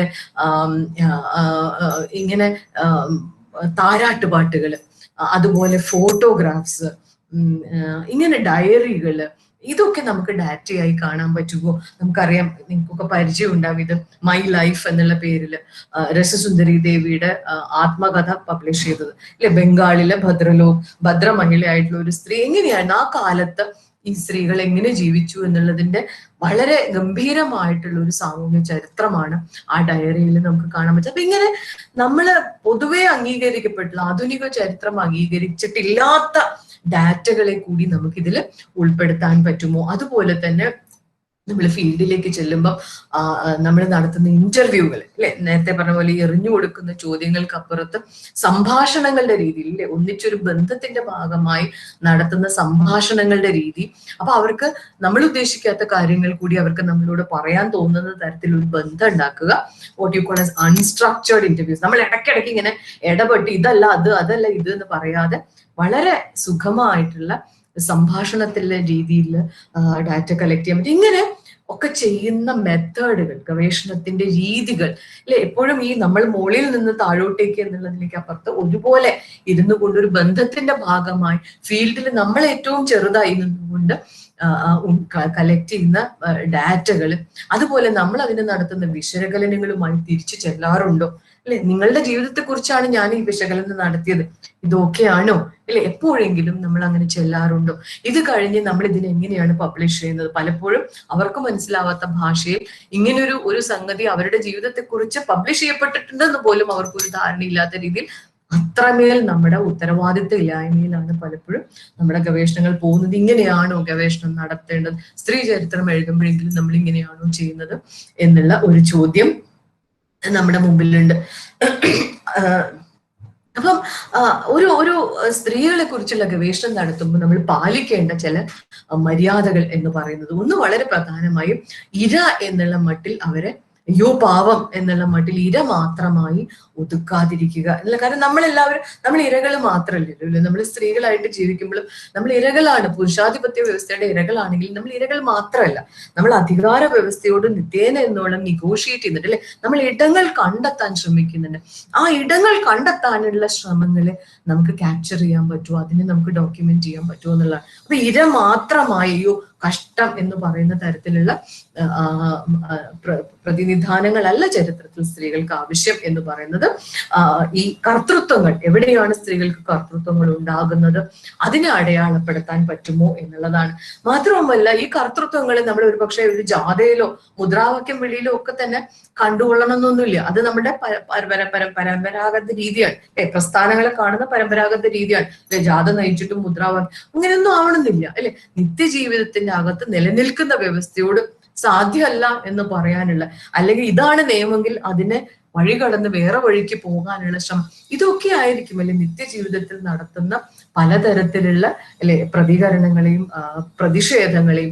അത്തരം പ്രതികരണങ്ങളെയും പ്രതിഷേധങ്ങളെയും ഈ അധികാര വ്യവസ്ഥയ്ക്ക് അകത്തുകൂടെ നടത്തുന്ന ചലനങ്ങളെയും അടയാളപ്പെടുത്താൻ പറ്റുന്നുണ്ടോ എന്നുള്ള, ഇങ്ങനെയൊക്കെ ആയിരിക്കും ഒരു പക്ഷെ നമ്മൾ സ്ത്രീ ചരിത്രത്തിന്റെ മേഖലയിലേക്ക് കടന്നു പോകുക എന്ന് പറയുന്നത്. അപ്പം ചരിത്രത്തിന്റെ ഒരു പ്രശ്നം ഉള്ളതെന്ന് വെച്ചാൽ, നമ്മൾ ഈ ഇന്റർവ്യൂ നടത്തുന്നതിനൊക്കെ ഒരു പരിമിതി ഉണ്ട് അല്ലെ? കുറെ പഴയ കാലത്തെ നമ്മൾ എങ്ങനെ കടന്നു ചെല്ലും? അവിടെ പോയി ഇന്റർവ്യൂ എടുക്കാനൊന്നും പറ്റില്ല അല്ലെ? അവരുടെ കൂടെ ഒരു ബന്ധം ഉണ്ടാക്കുക എന്ന് പറയുന്നത് സാധ്യമല്ല. അപ്പൊ പിന്നെ എന്ത് ചെയ്യാൻ പറ്റും? വളരെ പഴയ കാലമാകുമ്പോൾ സ്ത്രീ ചരിത്രത്തെ എങ്ങനെ നമുക്ക് ക്യാപ്ചർ ചെയ്യാൻ പറ്റും? വളരെ പ്രധാനമായിട്ട് അടിസ്ഥാനപരമായിട്ടും നമ്മൾ എന്താണ് അല്ലെ ചരിത്രത്തിൽ നമ്മൾ എന്താണ് അന്വേഷിക്കുന്നത് എന്നൊരു ചോദ്യമുണ്ട്. ലിംഗബന്ധങ്ങളാണോ, ലിംഗ പദവിയുടെ ബന്ധങ്ങളാണോ, സ്ത്രീയും പുരുഷനും തമ്മിൽ, അല്ലെങ്കിൽ സ്ത്രീ പുരുഷൻ രതിയുടെ പുറത്ത് നിൽക്കുന്നവർ തമ്മിൽ, പലതരം ലിംഗലൈംഗിക സ്വത്വങ്ങളിൽ പലതരം സെക്ഷൽ ഓറിയന്റേഷനുള്ള ആൾക്കാർ, ഇവരുടെയൊക്കെ ജീവിതത്തെ ഒരു കേന്ദ്ര അന്വേഷണ പ്രമേയമായി അവതരിപ്പിക്കാൻ പറ്റും. ഇതുവരെ നമുക്ക് രാജാവും രാഷ്ട്രീയ അധികാരവും ഒക്കെ തന്നെ ഉണ്ടായിരുന്നുള്ളൂ, യുദ്ധങ്ങളും ഒക്കെ ഉണ്ടായിരുന്നുള്ളൂ അല്ലെ? അതിനെ മാറ്റിക്കൊണ്ട് സ്ത്രീ പുരുഷ ജെൻഡർ റിലേഷൻസിനെ കേന്ദ്ര അന്വേഷണ പ്രമേയമാക്കിക്കൊണ്ടാണ് സ്ത്രീ ചരിത്രം മുന്നേറേണ്ടതെന്നുള്ള. ബാക്കിയൊക്കെ നമുക്ക് പിന്നീടാണ് വരുന്നത്. ഇതാണ് നമ്മുടെ പ്രൈമറി ഫോക്കസ് എന്ന് പറയുന്നത്. അപ്പൊ ഇതെങ്ങനെ ചെയ്യാം അല്ലെ? ജെൻഡർ റിലേഷൻസിനെ കേന്ദ്രമാക്കി വെച്ചുകൊണ്ട് എങ്ങനെ ചെയ്യാം? വളരെ പഴയ കാലമാണെങ്കിൽ അവരെ സമീപിക്കുകയും അവരോട് സംസാരിക്കുകയും കാര്യങ്ങൾ അന്വേഷിക്കുകയും സാധ്യമല്ല. അപ്പൊ എന്ത് ചെയ്യാം? നിലനിൽക്കുന്ന പല നമ്മുടെ കയ്യിൽ അവൈലബിൾ ആയിട്ടുള്ള പല ടെക്സ്റ്റുകളെയും നമുക്ക് ഈ ഒരു ഞാൻ പറഞ്ഞല്ലോ നിൽപ്പ് സ്ഥാനം എന്ന് പറയുന്നത് ഈ പക്ഷത്ത് നിന്നുകൊണ്ട് കാണാൻ സാധിക്കുമോ എന്നല്ലേ? ഉമാ ചക്രവർത്തിയെ പോലെയുള്ളവർ അതാണ് ധാരാളമായി ചെയ്തത് അല്ലെ? അർത്ഥശാസ്ത്രം പോലെയുള്ള ടെക്സ്റ്റുകൾ എടുത്തുകൊണ്ട്, മനുസ്മൃതി പോലെയുള്ള ടെക്സ്റ്റുകൾ എടുത്തുകൊണ്ട്, ശതപഥ ബ്രാഹ്മണൻ, ഇങ്ങനെ ഉപനിഷത്തുകൾ, പല പഴയ ടെക്സ്റ്റുകൾ എടുത്തുകൊണ്ട് അതിനെ ഈ സ്ത്രീ പക്ഷത്ത് നിന്ന് ജെൻഡർ റിലേഷൻസ് എവിടെ എന്ന് നോക്കിക്കൊണ്ട് പരിശോധിക്കാനാണ് ശ്രമിച്ചത് അല്ലെ? അർത്ഥശാസ്ത്രം എല്ലാവർക്കും അറിയായിരുന്നു. ഒരു പൊളിറ്റിക്കൽ ടെക്സ്റ്റ് എന്നാണ് അർത്ഥശാസ്ത്രം നമ്മൾ പരിചയപ്പെട്ടിട്ടുള്ളത് അല്ലെ? ഉമാ ചക്രവർത്തി അതിന്റെ അകത്തേക്ക് ചെന്നപ്പോഴാണ് അങ്ങനെയല്ല, സ്ത്രീകളും പുരുഷന്മാരും ജീവിച്ചതിന്റെ വളരെ വലിയ ആഖ്യാനങ്ങൾ അതിന്റെ അകത്ത് ഉണ്ട് അല്ലെ? ഭർത്താവല്ലാത്ത സ്ത്രീയുമായിട്ട് ബന്ധപ്പെടുന്ന പുരുഷന് തല മൊട്ടയടിക്കുക, ചന്തയിൽ പട്ടികൾക്ക് കടിക്കാൻ വിട്ടുകൊടുക്കുക, ഇന്ന ശിക്ഷകൾ കൽപ്പിക്കുക, ഇങ്ങനെ അതിസൂക്ഷ്മമായി സ്ത്രീകളുടെ ലൈംഗികതയുടെ മേലെയുള്ള നിയന്ത്രണങ്ങൾ എങ്ങനെ നടപ്പാക്കണമെന്ന് അർത്ഥശാസ്ത്രത്തിലായാലും മനുസ്മൃതിയിലായാലും ജാതക കഥകളിലായാലും വരെ അല്ലെ അനേകം പാഠങ്ങൾ വാസ്തവത്തിൽ പ്രാചീന ഇന്ത്യയിൽ നിന്നും ചക്രവർത്തി, അപ്പം അതൊക്കെ അവിടെ ഉണ്ടായിരുന്നു, നമ്മൾ നോക്കിയിട്ടില്ല. കാരണം നമ്മുടെ അന്വേഷണ വിഷയമായിരുന്നില്ല ഇതെന്നാണ്. അപ്പൊ സ്ത്രീ ചരിത്രം എഴുതാൻ പോകുമ്പോൾ എങ്ങനെയാണ് ഇത്തരം പഴയ പാഠങ്ങളെ പുതിയ കണ്ണിലൂടെയും പുതിയ ഈ നിൽപ്പ് സ്ഥാനത്തിന്റെ പക്ഷത്തു നിന്നുകൊണ്ട് നോക്കിയെടുക്കാൻ പറ്റുക എന്നുള്ളൊരു ചോദ്യം. അപ്പൊ പഴയതിനെ പുതിയ രൂപത്തിൽ വായിക്കുക, പുതിയ ഡാറ്റ ഉൽപ്പാദിപ്പിക്കുക. ഞാൻ നേരത്തെ പറഞ്ഞ പോലെ താരാട്ടുപാട്ടായാലും ആത്മകഥകളായാലും കല്യാണങ്ങൾക്ക് പാടുന്ന കഥകളായാലും, എനിക്ക് തോന്നുന്നു കുറെ മുമ്പ് വായിച്ചിരുന്നു, സുവീര ജയ്സ്വാളിന്റെ ആണെന്ന് തോന്നുന്നു ലേഖനം, രാമായണത്തെ കുറിച്ച്. ആദിവാസികൾ പാടുന്ന പാട്ട്, കല്യാണങ്ങൾക്ക് പാടുന്ന പാട്ട്, രാമായണമാണ് കഥ, പക്ഷെ സീതയുടെ പക്ഷത്തുനിന്ന് രാമനെ പോലെ ഒരു ദുഷ്ടനെ നിനക്ക് കിട്ടരുതേ എന്ന് പാടുന്നത്. അപ്പൊ എങ്ങനെയാണല്ലേ രാമായണം പോലെയുള്ള ഒരു എപ്പിക് എങ്ങനെയാണ് ഒരു ഫെമിനിസ്റ്റ് തിയറിയും വായിക്കാത്തവർ എങ്ങനെയാണ് അത് സ്ത്രീ പക്ഷത്ത് നിന്നുകൊണ്ട് അതിനെ പുതുക്കി പണിതെടുക്കുന്നത്? ഇതെല്ലാം നമ്മുടെ മുമ്പിൽ ഡാറ്റയല്ലേ അല്ലെ? അപ്പൊ പുതിയ തരത്തിലുള്ള ഡാറ്റയും സോഴ്സസിനെയും സ്രോതസ്സുകളെയും കണ്ടെത്താൻ ശ്രമിക്കുക സ്ത്രീ ചരിത്രം എഴുതുമ്പോൾ. പിന്നെ നമ്മള് പൊതുവെ വളരെ കേമപ്പെട്ടതെന്നോ അല്ലെങ്കിൽ മോശപ്പെട്ടതെന്നൊക്കെ അല്ലെ ചരിത്രത്തിൽ നമ്മൾ നിരന്തരം മൂല്യം കൊടുക്കുന്നുണ്ട് അല്ലെ. ഈ നവോത്ഥാനത്തിന്റെ കാലം അല്ലെ, യൂറോപ്യൻ നവോത്ഥാനം കലയുടെയും ശാസ്ത്രത്തിന്റെയും ഒക്കെ ഗംഭീര കാലമായിരുന്നു. അത്തരം കാലങ്ങളെ തന്നെ നമ്മളൊന്ന് സ്ത്രീ പക്ഷത്ത് കൂടെ നോക്കിയാൽ എങ്ങനെയുണ്ടാവും അല്ലെ. ജോൻ കെല്ലി ഗാഡോൾ എന്ന് പറഞ്ഞിട്ടുള്ള പണ്ഡിത യൂറോപ്യൻ റിനേസൻസിനെ കുറിച്ച് പഠിച്ചപ്പോൾ did women have A renaissance എന്നാണ് അവരുടെ ലേഖനം. അപ്പൊ അവര് കണ്ടെത്തിയത് ഈ പറഞ്ഞ ശാസ്ത്രത്തിന്റെയും കലയുടെയും ഒക്കെ വലിയ കാലമാണെങ്കിൽ പോലും ഈ കാലത്തായിരുന്നു സ്ത്രീകൾ, യൂറോപ്പിലെ സ്ത്രീകൾ വളരെയധികം നിയന്ത്രണങ്ങൾക്ക് വിധേയമാക്കിയത്. അപ്പൊ സ്ത്രീകൾക്ക് നവോത്ഥാനം ഉണ്ടായോ? അപ്പൊ സ്ത്രീ പക്ഷത്ത് നിന്ന് ആലോചിക്കുമ്പോൾ നമ്മൾ പൊതുവെ ഒരു കാലത്തെ കണ്ട കാഴ്ച പോലും മാറും. റിനേസൻസ് ഇത്രയും വലിയ കാലമായിരുന്നു എന്ന് ചോദിക്കൂലേ. കേരളത്തിന്റെയൊക്കെ സാമൂഹ്യ പരിഷ്കരണ പ്രക്രിയക്കകത്ത് സൂക്ഷ്മമായി നോക്കുമ്പോൾ പരിഷ്കരണമൊക്കെ ഉണ്ടായി, സ്ത്രീകൾ വിദ്യാഭ്യാസത്തിന് പോയി, അതിന് പോയി, ഇതിന് പോയി. സൂക്ഷ്മമായി നോക്കുമ്പോൾ എങ്ങനെയാണ് ആധുനിക കേരളത്തിൽ ഒരു കുടുംബിനിയെ ഉണ്ടാക്കിക്കൊണ്ടുവന്നത് അല്ലെ. അണുകുടുംബങ്ങളിലേക്ക് പോയപ്പോൾ ഒരു കുടുംബിനി എന്നുള്ള രൂപത്തിനെ കൃത്യമായി ഉൽപ്പാദിപ്പിച്ച് അല്ലെ കുടുംബത്തിനകത്ത് അങ്ങ് പ്ലേസ് ചെയ്യുന്ന, അണുകുടുംബത്തിനകത്ത് അങ്ങ് പ്ലേസ് ചെയ്യുന്ന ഒരു പ്രക്രിയ ഈ സാമൂഹ്യ പരിഷ്കരണ പ്രക്രിയയിലുണ്ട്. അപ്പൊ സ്ത്രീ പക്ഷത്ത് നിന്ന് നോക്കുമ്പോൾ നമ്മൾ കാണുന്ന കാഴ്ചകളും കണ്ടെത്തുന്ന സത്യങ്ങളും വളരെ വ്യത്യസ്തമാണ് എന്ന് മനസ്സിലാക്കാൻ പറ്റും. അപ്പൊ ഇങ്ങനെ ഒരു സമീപനത്തിലൂടെയാണ് നമുക്ക് സ്ത്രീ ചരിത്രം എഴുതാനുള്ള ശ്രമങ്ങൾ ഉണ്ടാവും. അപ്പൊ ഉൽപാദനത്തിൽ നിന്ന് പുറത്തായോ എന്നുള്ളത് ചോദിക്കാം, രാഷ്ട്രീയത്തിൽ ഉണ്ടായോ എന്ന് ചോദിക്കാം. വളരെ പ്രധാനമായിട്ട് ഉമ്മ ചക്രവർത്തി പറയുന്നുണ്ട്, സാമൂഹ്യമായ പ്രത്യുൽപാദനം, സോഷ്യൽ റീപ്രൊഡക്ഷൻ എന്ന് പറയുന്ന ഒരു പ്രമേയം തന്നെ. എന്താണ് ഈ സാമൂഹ്യമായ പ്രത്യുൽപാദനം, സോഷ്യൽ റീപ്രൊഡക്ഷൻ എന്ന് പറയുന്നത്? ഒരു വീടിനെ വീടായി ഇന്നുള്ളത് പോലെ നാളെയും നിലനിർത്താൻ പോകുന്ന പ്രക്രിയ അല്ലെ. ഭക്ഷണം പാകം ചെയ്തിട്ടും കുട്ടികളെ നോക്കിയിട്ടും പ്രായമായവരെ നോക്കിയിട്ടും വീട് വൃത്തിയാക്കി വെച്ചിട്ടും ഇങ്ങനെ അനേകം ചര്യകളിലൂടെയാണ് ഒരു വീട് നാളെയും ഈ വീടായി നിലനിൽക്കുന്നത്. ഇതിന് ഉൾപ്പെട്ടിട്ടുള്ള പ്രവൃത്തികൾ എന്തൊക്കെയാണ്? ഇത് ആരാണ് ചെയ്യുന്നത്? അപ്പൊ ഈ ഒരു പ്രവൃത്തിയെ ചരിത്രത്തിന്റെ പ്രമേയമാക്കാൻ പറ്റുമോ അല്ലെ? നമ്മൾ യുദ്ധങ്ങളൊക്കെ കണ്ടിട്ടുള്ളൂ. ഈ ഒരു പ്രമേയത്തെ ചരിത്രത്തിന്റെ ഭാഗമാക്കുന്നുണ്ടെങ്കിൽ സ്വാഭാവികമായിട്ടും നമ്മൾക്ക് സ്ത്രീകളെ കുറിച്ച് പറയാനുള്ള ഒരു അവസരം അവിടെ തുറന്നു കിട്ടും. അപ്പൊ നമ്മുടെ അജണ്ടയായിട്ട് ഇത് മാറേണ്ടതില്ലേ എന്നുള്ള ഒരു ചോദ്യം. അതുപോലെ നമ്മള് പൊതുവെ കണ്ടിട്ടില്ലാത്ത വിഷയങ്ങൾ, ഇപ്പൊ അനാൽ സ്കൂളൊക്കെ തുറന്നിട്ടിട്ടുള്ള വിഷയങ്ങളുണ്ട്.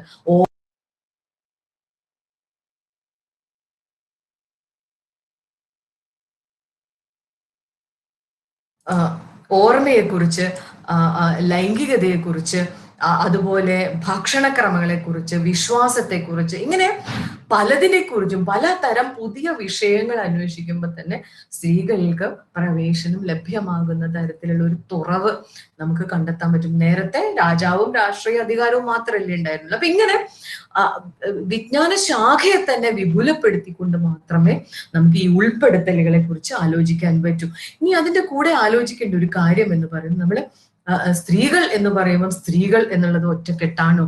അതിൽ തന്നെ അടരടരായിട്ടുള്ള സ്വത്വസ്ഥാനങ്ങളിലെ സ്ത്രീകൾ ദളിതരാവാം, സ്ത്രീകൾ സവർണരാണോ, സ്ത്രീകൾ ഉള്ളവരാണോ ഇല്ലാത്തവരാണോ, ഹാവ്സ് ആൻഡ് ഹാവ് നോട്ട്സ് ആണോ അല്ലെ, തൊഴിലാളി വർഗ സ്ത്രീകളാണോ, ഹെട്രോസെക്ഷൽ ആയിട്ടുള്ള സ്ത്രീകളാണോ? അപ്പൊ ഈ അടരടരായിട്ടുള്ള ഡിസാഗ്രഗേറ്റ് ആയിട്ടുള്ള സ്ത്രീ എന്നുള്ളത് ഒരു ഒറ്റ യൂണിറ്റ് അല്ല, അത് ഏക സ്വഭാവമുള്ള ഒരു വർഗമല്ലാതെ അതിന് പല അടരടരായിട്ടുള്ള സ്വത്വസ്ഥാനങ്ങൾ ഉണ്ടതിൽ അതുകൂടി ഉൾപ്പെടുന്നതായിരിക്കണം നമ്മുടെ അന്വേഷണങ്ങളുടെ അടിത്തറ എന്ന് പറയുന്നത്.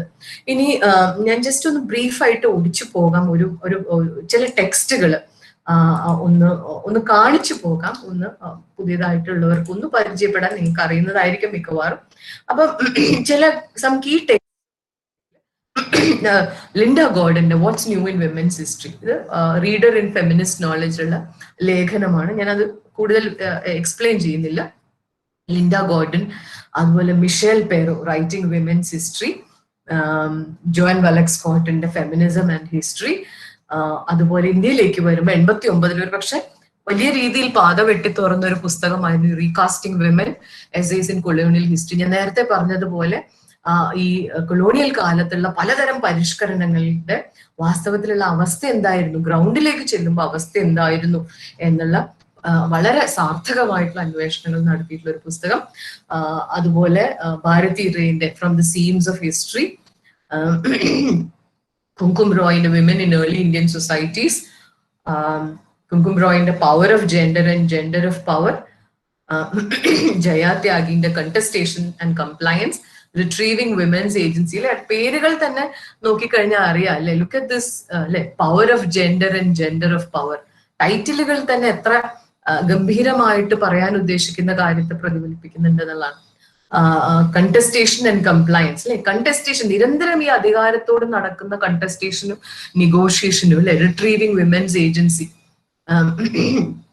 ഉമാ ചക്രവർത്തിയുടെ thinking gender doing gender, Devika Rangachari invisible women visible histories gender society and politics, Ruth വനിതയുടെ അല്ലെ പാത്ത് ബ്രേക്കിംഗ് വർക്കാണ് അല്ലെ, same sex love in India, readings from literature and history. കേരളത്തിലേക്ക് വരുമ്പം മീര വേലായുധൻ ഉണ്ട്, ശാരദാമണിയുടെ മാട്രിലിനി ട്രാൻസ്ഫോംഡ്, അരുണിമയുടെ ദേക്കംസ് പപ്പ. ഇങ്ങനെ ഞാൻ പറയുന്നത് ഇത് സാധ്യം അല്ല എന്ന് തോന്നുന്നുണ്ടെങ്കിൽ സാധ്യമായി എന്നുള്ളതിന്റെ 10-30 വർഷത്തെ തെളിവുകളാണ് ഞാൻ നിങ്ങളുടെ മുമ്പിൽ. ഇനി അതിന്റെ ഒരു റീഡിംഗ് ലിസ്റ്റ് ഞാൻ ജസ്റ്റ് ഓടിച്ചു പോവാൻ.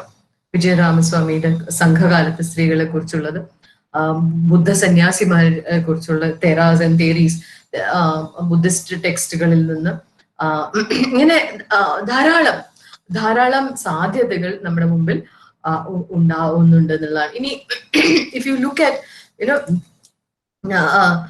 എങ്ങനെയാണ് ചരിത്രത്തെ കണ്ടിട്ടുള്ളത് അല്ലെ, ചില ഉദാഹരണങ്ങൾ മാത്രം, ചില തീംസും ചില സന്ദർഭങ്ങൾ മാത്രം പറഞ്ഞുകൊണ്ട് ഞാൻ അവസാനിപ്പിക്കാം. അപ്പൊ ഉദാഹരണത്തിന് ഞാൻ നേരത്തെ പറഞ്ഞതുപോലെ ഏർലി ഇന്ത്യൻ സൊസൈറ്റീസിനെ കുറിച്ച് നടത്തിയിട്ടുള്ള പഠനം, ഇപ്പൊ കുങ്കും റോയ് ആയാലും ഉമാ ചക്രവർത്തി ആയാലും ഒക്കെ എങ്ങനെയാണ് പ്രാചീന ഇന്ത്യയിൽ സ്ത്രീകൾ ജീവിതം, whatever happen to the Vedic Dasi എന്ന ഉമാ ചക്രവർത്തിയിലെ ദേശീയതയിൽ എങ്ങനെയാണ് ഈ പുരുഷാധിപത്യത്തിന്റെ ആശയങ്ങൾ അല്ലെ, എങ്ങനെയാണ് വിജൃംഭിച്ചിട്ടുള്ള ആണത്തത്തിന്റെ അല്ലെ വിറൈൽ മാസ്കുലിനിറ്റി എങ്ങനെയാണ് ദേശീയതയിൽ പ്രകടമായതെന്നും ഈ ആണത്തം നഷ്ടപ്പെട്ടു പോയ സ്ത്രൈണ സ്വഭാവത്തിലേക്ക് ആയിപ്പോയ പുരുഷന്മാർ ഈ ആണത്തം വീണ്ടെടുക്കുന്ന ഒരു പ്രക്രിയയായിരുന്നു ദേശീയ പ്രസ്ഥാനത്തിന്റെ അകത്ത് കണ്ടതെന്നും അങ്ങനെയാണ് ആര്യൻ ഹീറോസ് അല്ലെ, മറാഠാസ് ഒക്കെ ആയിട്ടുള്ള അത്തരം ആര്യൻ ഹീറോസിനെ ദേശീയ പ്രസ്ഥാനം മുന്നോട്ട് വെച്ച് ഇങ്ങനെ ഈ ഒരു സ്ത്രീ പക്ഷത്ത് നിന്നുകൊണ്ട് സ്ത്രീ പുരുഷ ബന്ധങ്ങളെ കേന്ദ്ര പ്രമേയമാക്കി വെച്ചുകൊണ്ട്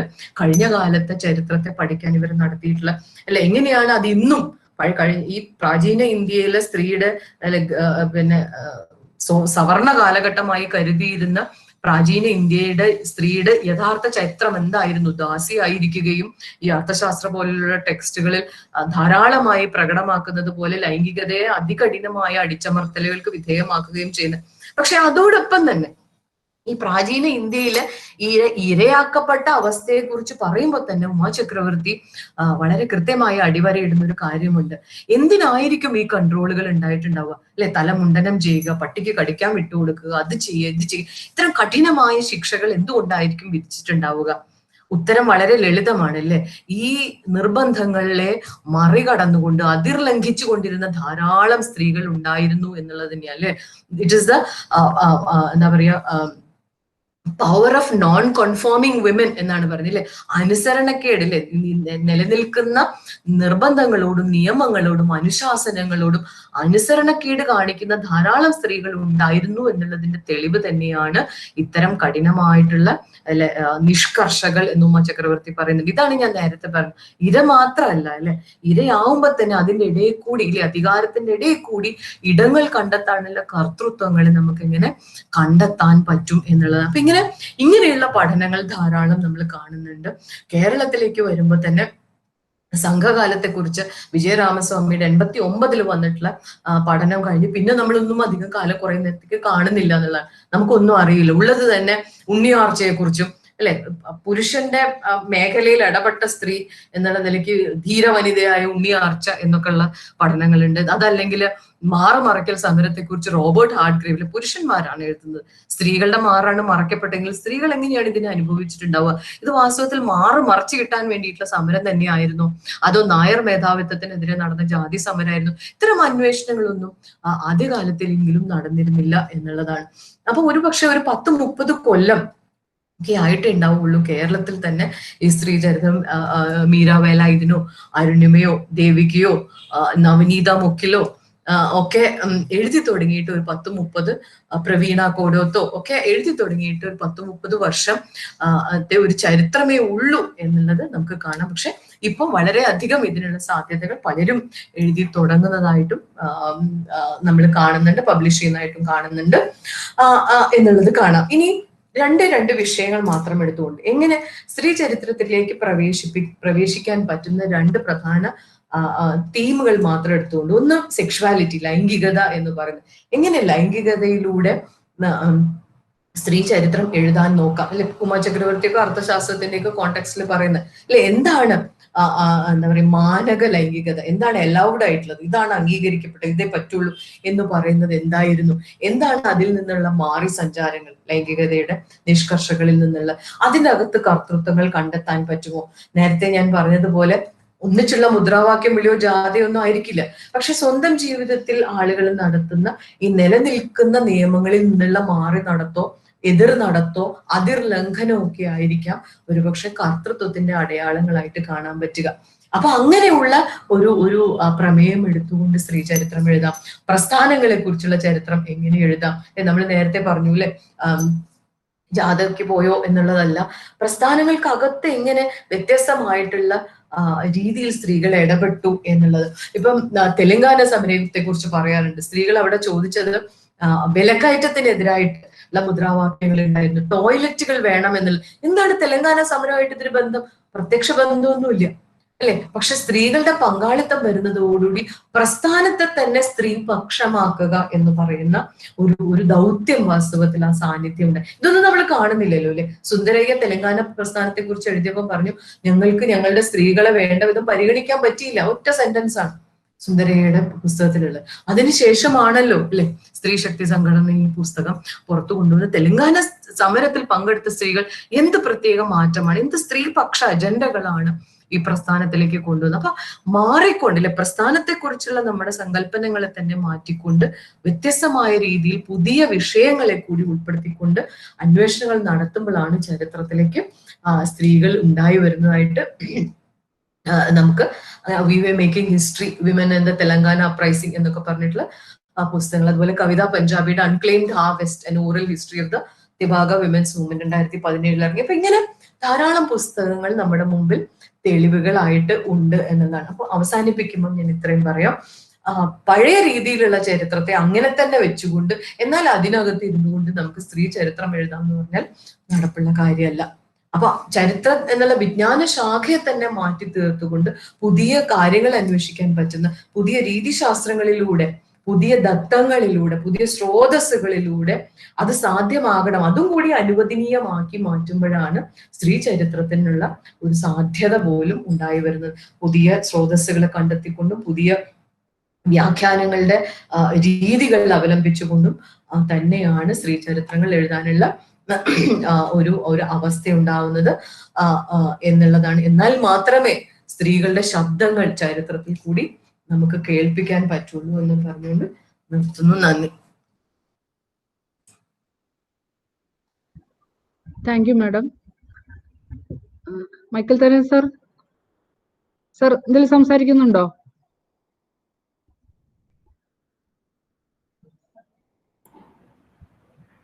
ഹലോ, പറയുന്നത് കേൾക്കാവോ? കേൾക്കുന്നുണ്ട് സർ. ഞാൻ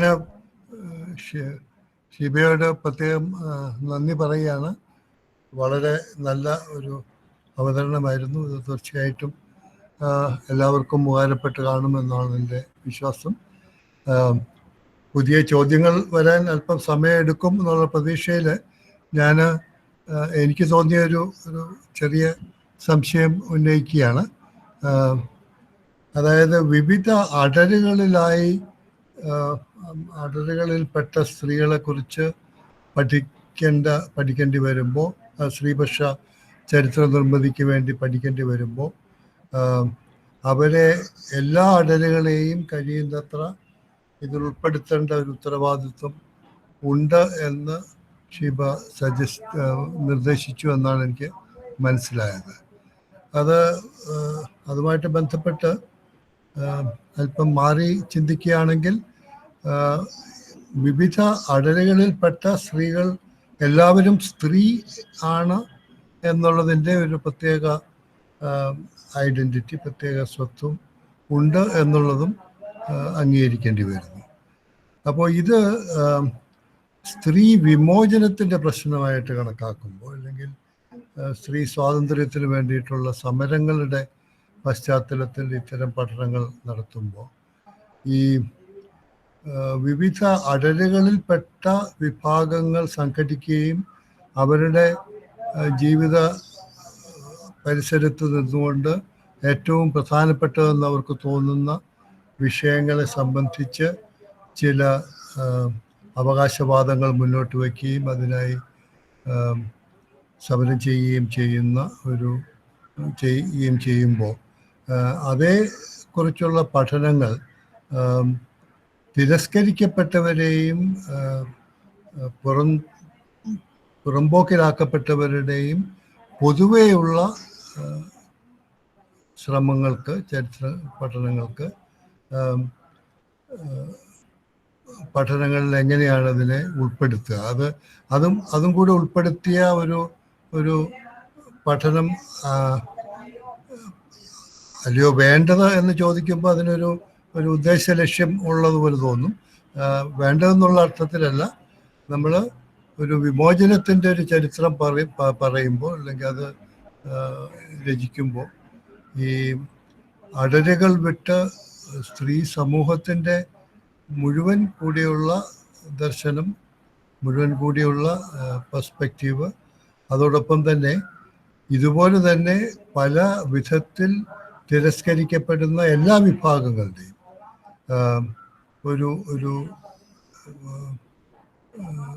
എല്ലാ വിഭാഗങ്ങളുടെയും സമരങ്ങളുടെയും അവരുടെ പ്രശ്നങ്ങളുടെയും, അവരൊക്കെ എല്ലാവരും സമരം ചെയ്തു എന്നർത്ഥത്തിലല്ല, എല്ലാവരും അവരുടെ പ്രശ്നങ്ങളെ പ്രശ്നവൽക്കരിക്കുകയും അതിൽ നിന്നും മോചനം തേടാൻ ശ്രമിക്കുകയും ചെയ്തു കാണണം.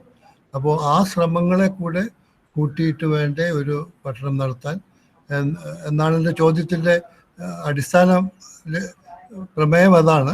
പക്ഷേ അത് ആ പ്രമേയത്തെക്കാൾ ഉപരിയായിട്ട് അത് ഒരു പുതുതായി ഈ രംഗത്ത് പഠിക്കാൻ വരുന്ന ഒരാൾക്ക് എങ്ങനെയാണത് സാധിക്കുക എന്നുള്ളതിനെക്കുറിച്ച് ഡോക്ടർ ഷീബയുടെ അഭിപ്രായം കേട്ടാൽ കൊള്ളാമെന്ന് എനിക്ക് തോന്നി. ഞാനൊരു പറഞ്ഞതേ ഉള്ളൂ, ചോദ്യം എന്നുള്ള നിലയ്ക്കല്ല. താങ്ക് യു മാഷെ. If I understood you correctly, ഇതിൽ രണ്ട് കാര്യം ഉണ്ടെന്ന് തോന്നുന്നു. ഇപ്പൊ മാഷ് ചോദിച്ചതില് പലതരം സ്വത്വസ്ഥാനങ്ങളിൽ നിൽക്കുന്നവരുണ്ട്. ഇപ്പം ഞാനൊരു സ്ത്രീയാണ്, ഞാനൊരു ദളിതാണ്, ഞാനൊരു ലെസ്ബിയൻ ആണ്, ഇങ്ങനെ പലതരം സ്വത്വസ്ഥാനങ്ങളിൽ നിൽക്കുന്നവരുണ്ടാവും. അപ്പൊ ഒരു സമരത്തിന് പോകുമ്പോൾ ഐക്യപ്പെടുന്ന ഒരു രീതി എങ്ങനെയാണ്? അതിൽ ഒരു ഭാഗം മാസ്റ്റർ ചോദ്യത്തിൽ അതുണ്ട്. എനിക്ക് തോന്നുന്നു ഇതൊരു ഒരു സമരമുഖത്തോ ഒക്കെ നമ്മൾ നിൽക്കുമ്പോൾ നടത്തുന്ന ഗായത്രി ചക്രവർത്തി സ്പിവാക്ക് ഇതിനെ സ്ട്രാറ്റജിക് എസെൻഷ്യലിസം എന്ന് പറയുന്നു അല്ലെ. ഓരോ സമയത്തും നമ്മൾ ഏത് ഐഡന്റിറ്റിയുടെ പുറകെയാണ് പോകുന്നത് എന്നുള്ളൊരു ക്വസ്റ്റ്യൻ. ഇത് ഫൈനലി തീർപ്പ് കൽപ്പിക്കപ്പെട്ട ഒരു ഇഷ്യൂ ആണെന്ന് എനിക്ക് തോന്നുന്നില്ല. പല സമരങ്ങളിലും നമ്മുടെ ഐക്യപ്പെടലുകൾക്ക് പല സന്ദർഭങ്ങളിൽ പല സ്വഭാവവും ഉണ്ട്. സ്ത്രീപക്ഷ സമരങ്ങളുടെ കൂടെ ഞാൻ പോവുമായിരിക്കും, അതോടൊപ്പം തന്നെ ഞാനൊരു ലെസ്ബിയൻ ആണെങ്കിൽ ക്വിയർ പ്രൈഡിൽ ഞാൻ ഉണ്ടാവും. അപ്പൊ ഇങ്ങനെ ഒപ്രസ്ഡ് ആയിട്ടുള്ള പല കാറ്റഗറികൾക്കും അങ്ങോട്ടും ഇങ്ങോട്ടും കയ്യെത്തി പിടിച്ചുകൊണ്ട് സമരം ചെയ്യാനുള്ള ഒരു വേദി ഉണ്ടാവുക എന്നുള്ള സ്കോളർഷിപ്പിലും ഇത് അപ്ലൈ ചെയ്യുന്നുണ്ടെന്ന് എനിക്ക് തോന്നുന്നു. കാരണം സ്കോളർഷിപ്പ് ഒറ്റയ്ക്ക് നിൽക്കുന്നൊന്നും അല്ലല്ലോ. അപ്പൊ അതുകൊണ്ട് സ്കോളർഷിപ്പിലും ഇത്തരം ഒരു ഇന്റർസെക്ഷനാലിറ്റി പെർസ്പെക്റ്റീവിൽ നിന്നുകൊണ്ട് തന്നെ ഈ അടരുകൾ എങ്ങനെയാണ് കയറി ഇറങ്ങി പോകുന്ന ഒരു മാട്രിക്സ് ഓഫ് ഓപ്പറേഷൻ എന്നുള്ള നിലയ്ക്ക് നമ്മൾ കാണും. അതായത് ഒറ്റ കാറ്റഗറി ആയിട്ട് കാണാൻ പറ്റില്ല എന്നുള്ളത്. സ്ത്രീ എന്നുള്ള മാത്രമല്ല, ആ സ്ത്രീ ദളിതാണോ, ആ സ്ത്രീ ഏത് ലൊക്കേഷനിൽ നിന്നാണ് വരുന്നത്, ആ ലൊക്കേഷന്റെ ഒരു സൂക്ഷ്മ പരിശോധന ആവശ്യമാണ് എന്നാണ് ഞാൻ സൂചിപ്പിക്കാൻ ഉദ്ദേശിച്ചത്. സ്ത്രീ എന്നുള്ള നിലയ്ക്ക് ഒരു ബ്ലാങ്കറ്റ് കാറ്റഗറി ആയിട്ട് എടുക്കാൻ പറ്റില്ല. ശരി, താങ്ക് യു.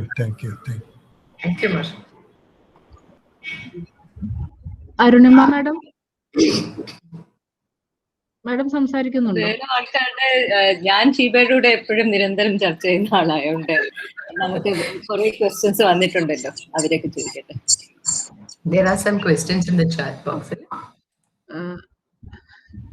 ജയ നായർ ചോദിച്ചിരിക്കുന്നു മാഡം, ഫെമിനിസ്റ്റ് അന്വേഷണങ്ങൾ വഴി സ്ത്രീകളെ മാത്രമല്ല ചരിത്രത്തിൽ മറയ്ക്കപ്പെട്ട മറ്റുള്ളവരെയും വെളിപ്പെടുത്തുന്നതല്ലേ? ആ രീതിയിൽ ശരിയായ ഹ്യൂമനിസ്റ്റ് ചരിത്രം അല്ലേ ഉണ്ടാവുക? ഹ്യൂമനിസം അതേക്കുറിച്ച് ഞാൻ ഇപ്പൊ സംസാരിക്കില്ല, ഞാനത് പറയാൻ ആളുമല്ല എന്ന് എനിക്ക് തോന്നുന്നത്. ഹ്യൂമനിസത്തിന്റെ ഫിലോസഫിയുടെ ലാർജർ ഡിബേറ്റ്സ്. പക്ഷെ ഈ പറഞ്ഞതുപോലെ ഞാൻ ഈ പറഞ്ഞ മാതൃക എന്ന് പറയുന്നത് സ്ത്രീകളെ പറ്റി പോലെ ദളിത് പഠനങ്ങൾക്ക് ഉപയോഗിക്കാവുന്നതും ആദിവാസി പഠനങ്ങൾക്ക് ഉപയോഗിക്കാവുന്നതും ഒക്കെ ആയിട്ടുള്ള മാതൃകയാണെന്നാണ്. സ്ത്രീകളെ മാത്രമല്ല ചരിത്രത്തിൽ മറക്കപ്പെട്ടുള്ള മറ്റുള്ളവരെയും വെളിപ്പെടുത്തുന്നതല്ലേ? അതെ, തീർച്ചയായിട്ടും അങ്ങനെ തന്നെയാണ്. അതിനെ അങ്ങനെ ഉൾപ്പെടുത്തിക്കൊണ്ടുള്ളതിനെ ഹ്യൂമനിസ്റ്റ് എന്ന് വിളിക്കണോ എന്നുള്ളത് തീരുമാനിക്കാവുന്നതാണ്. പിന്നെ തികച്ചും യുക്തി മാത്രം ഉപയോഗിക്കുന്ന അന്വേഷണങ്ങളും ഫെമിനിസ്റ്റ് ആയിക്കൂടെ? വൈകാരികത ഒരു മസ്റ്റ് ആണോ എന്നുള്ളതല്ല ഞാൻ പറയുന്നത്. വെച്ചാല് നമ്മൾ ഈ പറഞ്ഞതുമാതിരി ബൈനറിയുടെ ഏതെങ്കിലും പക്ഷം പിടിക്കേണ്ടതുണ്ട്. നമ്മൾ അങ്ങനെയാണോ? നമ്മൾ വൈകാരികവും യുക്തിയും ഇതെല്ലാം കൂടി കലർന്നതല്ലേ? അല്ല, വൈകാരികമായിട്ടുള്ള ഒരു ഭാഗത്തിന് അടർത്തി മാറ്റിയിട്ട് അതപ്പുറത്തും, യുക്തിയുടെ ഒരു ഭാഗം അടർത്തി മാറ്റിയിട്ട് ഇപ്പുറത്തും, എന്നാൽ നമ്മൾ വിജ്ഞാനങ്ങളിലേക്ക് പോകുമ്പോൾ ഇത് മാത്രം കൊണ്ടുപോയി, ഇത് സാധ്യമല്ല അല്ലെ? മനുഷ്യരുടെ സകല അവസ്ഥകളെയും യുക്തിയെയും വൈകാരികതയും അനുഭവം എന്ന് പറയുന്നത് അല്ലെ, അനുഭവത്തിലെല്ലാം പെടും. ഇതിനെ കൊണ്ടുവരാൻ പറ്റുമോ എന്നുള്ളതാണ് ചോദ്യം. Is there only feminist standpoint theory as ഞാൻ സംസാരിച്ചത് പിന്നെയുള്ളത് ഫെമിനിസ്റ്റ് പോസ്റ്റ് മോഡേണിസത്തിനെ കുറിച്ച് പറയാറുണ്ട്. ഭാഷയിലൂടെയുള്ള പ്രാക്ടിക്കൽ ആയിട്ടുള്ള ഒരു ലെവലിൽ ഫെമിനിസ്റ്റ് സ്റ്റാൻഡ് പോയിന്റ് തിയറി വളരെ യൂസ്ഫുൾ ആയതുകൊണ്ടാണ് ഞാൻ ആ സ്റ്റാൻഡ് പോയിന്റ് തിയറിയെ കുറിച്ച് സംസാരിച്ചത്. Jaya, reading list that I can do, no issues. മറ്റ് ചോദ്യങ്ങളൊന്നും ഇല്ല എന്ന്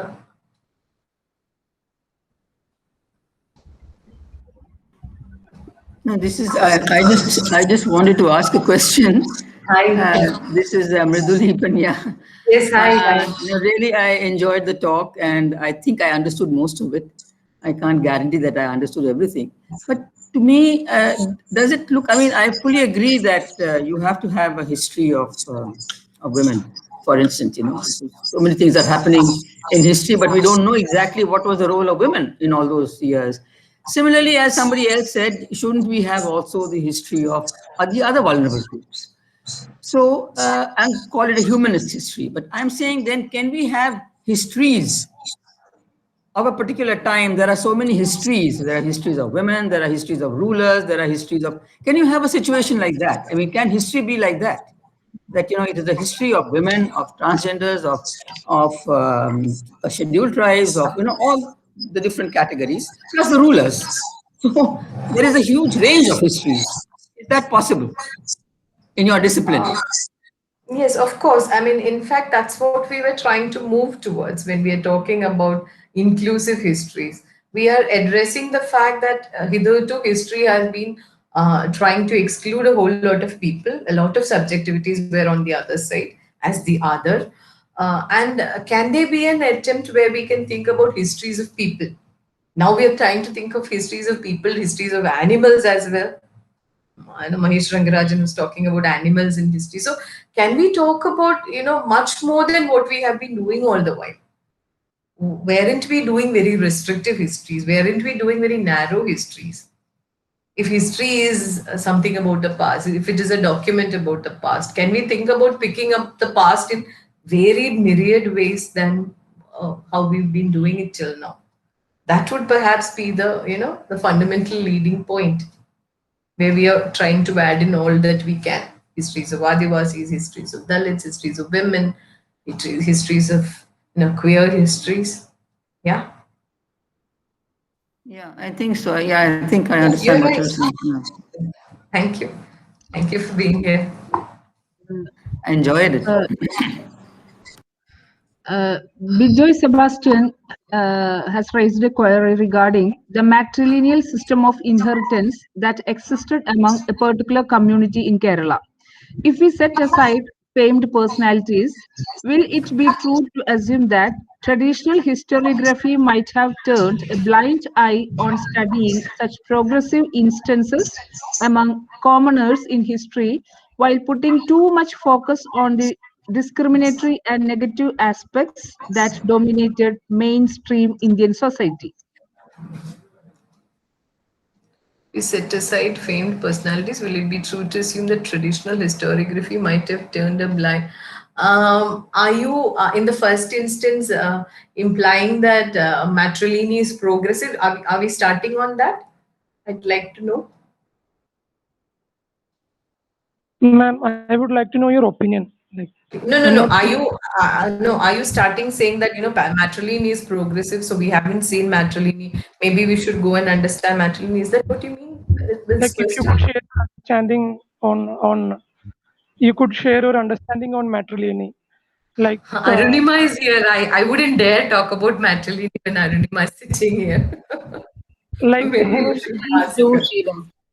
yeah, She is the authority to, because I have not worked so much on matrilineal at all. Yeah, I think basically, one needs to do, because when one goes out of Kerala, I think one thing that I keep, getting asked is that, oh, you're from that matrilineal state where there is so much of matrilineal. So I think we should not, glorify this matrilineal as a situation where women were completely empowered. We need to also qualify the question of matrilineal. Of course, there are situations where, the matri locality where women have a place to be, in under any circumstances. But does that actually translate into a one-to-one equation of power?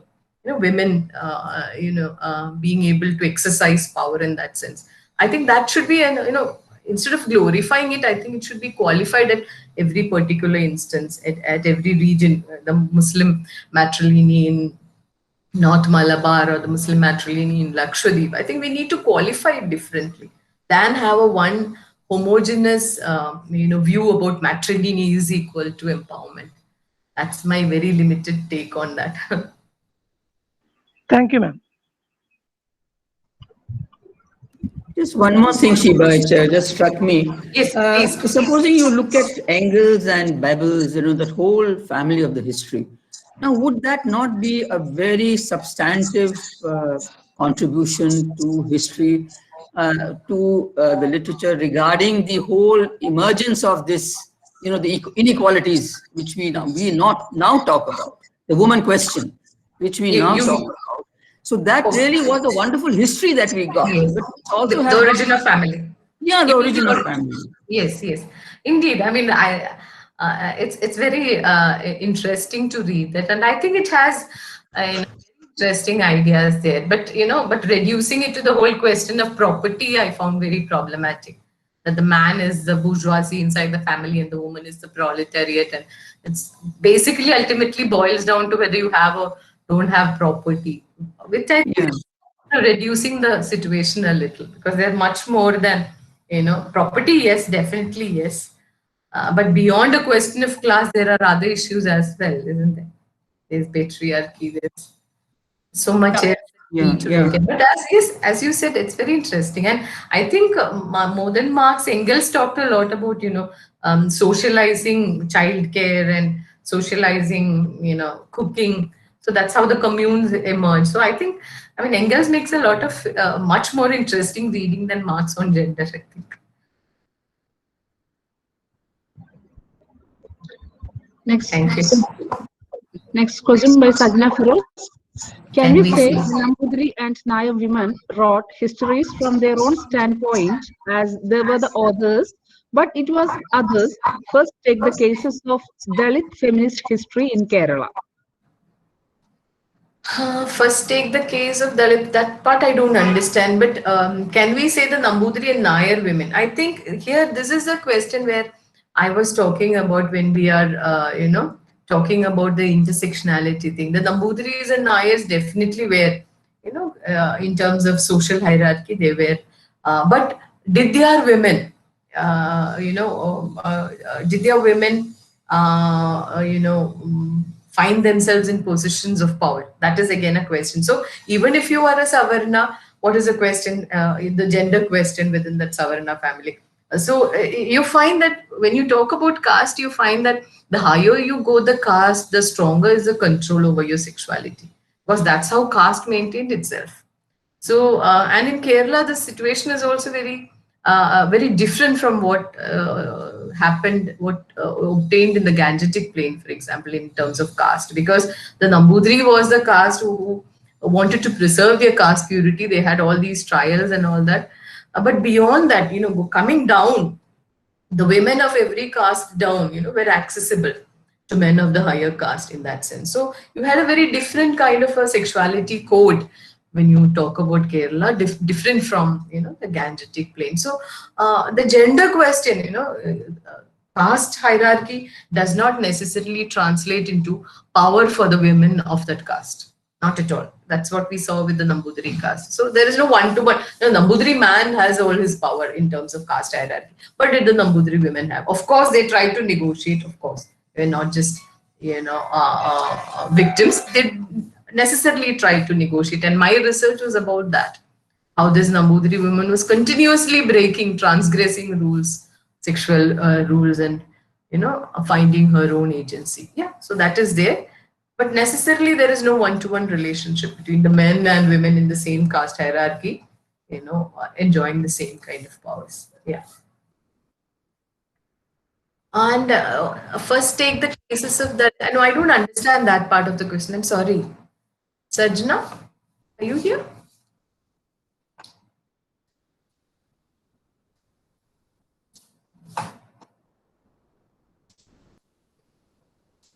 If you could explain the second part of the question, it's not clear for me.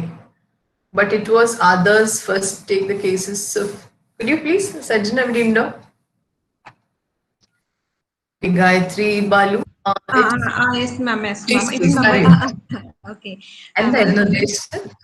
ഞാൻ ഉദ്ദേശിച്ചത് ഇപ്പൊ നമ്മളിപ്പോ ഒരു സ്ത്രീകളുടെ ആ ഒരു ചരിത്രം നമ്മൾ നോക്കുന്ന സമയത്ത് ഇപ്പം അന്തർജനങ്ങളായിരുന്നാലും നായർ സ്ത്രീകളായിരുന്നാലും ഇപ്പൊ സംബന്ധം എന്ന പ്രാക്ടീസ് ഉണ്ടായിരുന്നത് കൊണ്ട് നമുക്കറിയാം നായർ ഫാമിലിയിലുള്ള ബുദ്ധിമുട്ടുകൾ നമുക്കറിയാം ഒരു സ്ത്രീ എങ്ങനെയൊക്കെയാണ് അനുഭവിക്കേണ്ടി വന്നിരുന്നത് എന്നുള്ളത്. അപ്പൊ അവരുടെ രചനകളിലൂടി അത് പുറത്തേക്ക് കൊണ്ടുവരുന്നുണ്ട്. അറ്റ് ദി സെയിം ഡേ എത്രത്തോളം ഈ ദളിത് വിമൺ എത്രത്തോളം അവരുടെ സ്റ്റാൻഡ് പോയിന്റ് നിന്ന് സംസാരിച്ചിട്ടുണ്ട്, അവരുടെ ഹിസ്റ്ററി ആദ്യമായിട്ട് എഴുതപ്പെട്ടത് മറ്റുള്ളവരല്ലേ എന്നുള്ളതാണ് എൻ്റെ ഒരു ഡൗട്ട്. അതിനെപ്പറ്റി ഞാൻ ചോദിച്ചത്. എനിക്ക് ഒരു ഏരിയ പറ്റി കൂടുതലായിട്ട് അറിയില്ല. ദളിത് ഹിസ്റ്ററീസ് എഴുതുന്നതിന്റെ പ്രക്രിയ ഇപ്പൊ സ്ത്രീ ചരിത്രം എഴുതുന്ന പോലെ തന്നെ വളരെ പതുക്കെ തുടങ്ങി എഴുതപ്പെടുന്ന ചരിത്രമാണ് ദളിത് സ്ത്രീയുടെ. ദളിതരെക്കാട്ടിലും സ്ലോ ആണ് ദളിത് സ്ത്രീയുടെ ചരിത്രം എഴുതുക എന്നുള്ളത്. അത് വാസ്തവത്തിൽ പലതും ആത്മകഥകളായിട്ടും ഒക്കെയാണ് രൂപപ്പെടുന്നത്. ചരിത്രം എഴുത്തിന്റെ ഒരു രൂപത്തിലേക്ക് വന്നിട്ടുള്ളത് ഒരുപക്ഷെ ഇപ്പൊ വരാനിരിക്കുന്ന ദാക്ഷായണി വേലാരിന്റെ ബയോഗ്രഫി ആയിരിക്കണം എന്ന് എനിക്ക് തോന്നുന്നു. അല്ലാതെ ചരിത്രം പക്ഷെ പുറത്ത് ഇപ്പൊ ഷർമിള രേഖയുടെ ഒക്കെ ദളിത് വിമൻ ടോക്ക് ഡിഫറെന്റ്ലി എന്ന് പറഞ്ഞിട്ടുള്ള പുസ്തകം, ഇത് സാമ്പ്രദായിക ചരിത്രമാണെന്ന് വെച്ചാൽ ചരിത്രത്തിന്റെ രീതിയിലല്ല അത് എഴുതുന്നത്. പക്ഷെ മെമ്മോയർസ് എന്നുള്ള നിലയ്ക്ക് നേരത്തെ നമ്മൾ പറഞ്ഞല്ലോ, മെമ്മറി, അവരുടെ എക്സ്പീരിയൻസസിനെ ലൊക്കേറ്റ് ചെയ്യാൻ പറ്റുക, ഫുഡിനെ ലൊക്കേറ്റ് ചെയ്യാൻ പറ്റുക. ഇൻഫാക്ട് വിമൻ സ്റ്റഡീസ് യൂണിറ്റ്, പൂനെയിലെ വിമൻ സ്റ്റഡീസ് യൂണിറ്റ് കൊണ്ടുവന്നിട്ടുള്ള ഒരു പുസ്തകമുണ്ട്, ഇസ് ദിസ് പ്ലേറ്റ് ഇന്ത്യൻ എന്ന് ചോദിച്ചുകൊണ്ടുള്ള ഒരു പുസ്തകം. അതില് ദളിത് റെസിപ്പീസ് ആണ്, ദളിത് ഫുഡിന്. അപ്പം ഇത് ദളിതര് കഴിക്കുന്ന ഭക്ഷണം ഇന്ത്യൻ അല്ലേ എന്നുള്ള ഒരു ചോദ്യം ഇന്ത്യൻ നേഷൻ സ്റ്റേറ്റിനോട് തന്നെ ചോദിക്കുന്ന ഒരു പുസ്തകമായിരുന്നു അത്. So these are the kind of attempts where you recovering past, recovering experiences and recovering lifes. അത്തരം ശ്രമങ്ങൾ കാണുന്നുണ്ട്. ഒരുപാട് സ്ത്രീകളെയും അവരുടെ ബയോഗ്രഫീസും അതുപോലെ തന്നെ അവര് കൊണ്ടുവന്നിട്ടുള്ള റെസിപ്പി, അവരുടെ അമ്മൂമ്മമാർ മുതൽ ഉപയോഗിച്ചുകൊണ്ടിരുന്ന പല റെസിപ്പീസുമാണ് ആ പുസ്തകത്തിലുള്ളത്. So I thought it was a very interesting case of, picking up a Dalit past, picking up a Dalit woman's past in that sense. Okay, thank you, ma'am. I'm sorry, Shiva, I lost you in between actually on the Engels thing. I agree with what you said about the property thing, but you see why I think that has a lot of meaning from a feminist standpoint, because they actually considered women as part of the economic development process or the social transformation. Yes. So I'm sure there is history written from that point of view, which takes women as much a part of the economy or society as men, would be a different history. Yes, See, yes, it would not definitely. really be talking about the men and the rulers. So that is why I think for us, it is very necessary to emphasize that from now, what history is written about us, about this generation, has to ensure that we are considered as part of the process of development. Certainly, Otherwise, we certainly. again get excluded from this historic. And I'm saying women because, as you have yourself said, I include every other vulnerable group. But I think unless we make sure that we are all seen as agents of the development process and not as, the beneficiaries or just people who remain in the background, again, the history will be written in the same way as it is being written now. That's the sort of thing why I think Bebel's and Engels' thing was so critical, because they looked at women as part of that's how he starts. That's why that question of what happens, how can women be part of the development process because they have to look after the household? That question came then, and they're still fighting that question. They're still in the care economy. But they took it up right at the start because they considered women to be part of So that is why I thought that is a good starting point for us also, that we have to be considered as part of the development process. Yes, certainly. Certainly. I totally agree with you. So history is also talking about control over production. Yes, that is one of the important agenda that writing history should be following. Yeah, certainly agree with you.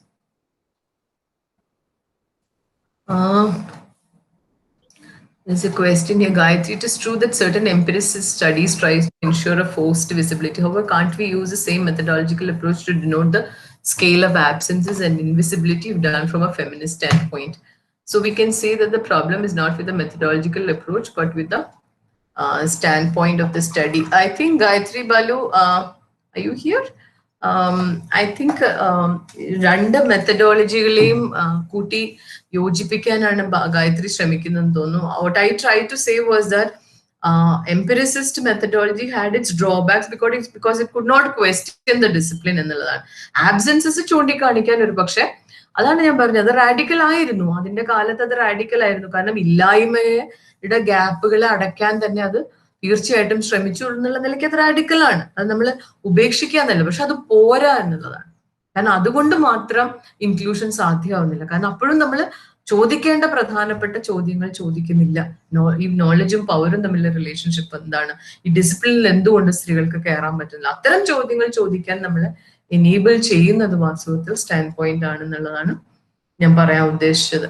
പിന്നെ സിതാര, സ്ത്രീ പുരുഷ ദ്വന്ദ്വത്തിന്റെ അടിസ്ഥാനത്തിൽ ആണ് പൊതുവെ feminist ചരിത്രം പഠിക്കുന്നത്. അവിടെ ഇരകളായ സ്ത്രീകളെ കുറിച്ചാണ് പൊതുവെ ചർച്ച ചെയ്യുന്നത്. പക്ഷെ ജാതിയുടെ അടിസ്ഥാനത്തിൽ സമൂഹത്തെ പഠിക്കുമ്പോൾ ഉന്നത ജാതിയിലുള്ള സ്ത്രീകളാൽ അടിച്ചമർത്തിയ ദളിത് പുരുഷനെ ചരിത്രത്തിൽ കാണാൻ സാധിക്കുമോ? അത്തരത്തിലുള്ള സ്ത്രീ ചരിത്രത്തിന് സാധ്യതയുണ്ടോ? വാസ്തവത്തിൽ ഇതൊരു ഇന്റർസെക്ഷനാലിറ്റി ക്വസ്റ്റ്യൻ ആണ് അല്ലെ. സവർണ സ്ത്രീകൾ എങ്ങനെയാണ് അല്ലെ? എനിക്ക് തോന്നുന്നു ചക്രവർത്തിയുടെ പഠനത്തിലാണെന്ന് തോന്നുന്നു, ഞാൻ എവിടെയോ കണ്ടിട്ടുണ്ട്. സവർണ സ്ത്രീകൾക്ക് അനുഭവിക്കുന്ന ചില അവർ സ്ത്രീകളാണ്, പേട്രിയാർക്കിയുടെ ഒപ്രഷൻ അനുഭവിക്കുന്ന സ്ത്രീകളാണ്, പക്ഷെ ജാതിയുടെ ചില പ്രിവിലേജുകളും അവരനുഭവിക്കുന്നുണ്ട് എന്നുള്ളത്. അപ്പം അതുകൊണ്ടാണ് ഞാൻ പറഞ്ഞത് സ്ത്രീ എന്ന് പറഞ്ഞാൽ ഒരു ഹോമോജിനസ് കാറ്റഗറി ആയിട്ട് കാണാൻ പറ്റുമെന്ന് തോന്നുന്നില്ല. കാരണം സ്ത്രീയിൽ തന്നെ അത് സവർണയാണോ ദളിതാണോ എന്നുള്ളത് പ്രത്യേകം അന്വേഷിക്കുമ്പോഴാണ് ആ ലൊക്കേഷനെയും ആ എക്സ്പീരിയൻസിനെയും കാണാൻ പറ്റുക. അതുപോലെ തന്നെ പുരുഷനെ മാസ്കുലിനിറ്റിയെ നമ്മൾ കാണുമ്പോൾ തന്നെ സബ്മിസീവ് മാസ്കുലിനിറ്റി ഉണ്ടല്ലേ, എല്ലാം ഹെജമോണിക് മാസ്കുലിനിറ്റി അല്ല, സബ്മിസീവ് ആയി പോകേണ്ടത് അല്ലെ. ബ്ലാക്ക് ആയിട്ടുള്ള ഒരു ആഫ്രോ അമേരിക്കൻ ആയിട്ടുള്ള മെയിലിന്റെ മാസ്കുലിനിറ്റി എന്താണ്, അല്ലെങ്കിൽ ഒരു വൈറ്റ് യൂറോപ്യൻ മെയിലിന്റെ മാസ്കുലിനിറ്റി എന്താണ്, അതിനെയും അല്ലെ ഇതിനെയൊക്കെയും നമ്മൾ ക്വാളിഫൈ ചെയ്യണം, ഇന്റർസെക്ഷണലി ക്വാളിഫൈ ചെയ്യണം. ഏത് ലൊക്കേഷനിൽ നിന്നാണ്, ഏത് റേസ് ആണ്, ഏത് കാസ്റ്റ് ആണ്, ഏത് ക്ലാസ് ആണ്, എന്നുള്ളതിനെ ഇന്റർസെക്ഷനലി ഡിസാഗ്രിഗേറ്റ് ചെയ്യുമ്പോൾ നമുക്ക് കിട്ടുന്ന ഡാറ്റ എന്ന് പറയുന്നത് വളരെ ഡിഫറെന്റ് ആണ്. ആസ് യു സെഡ് അല്ലെ, ദളിത് പുരുഷനെ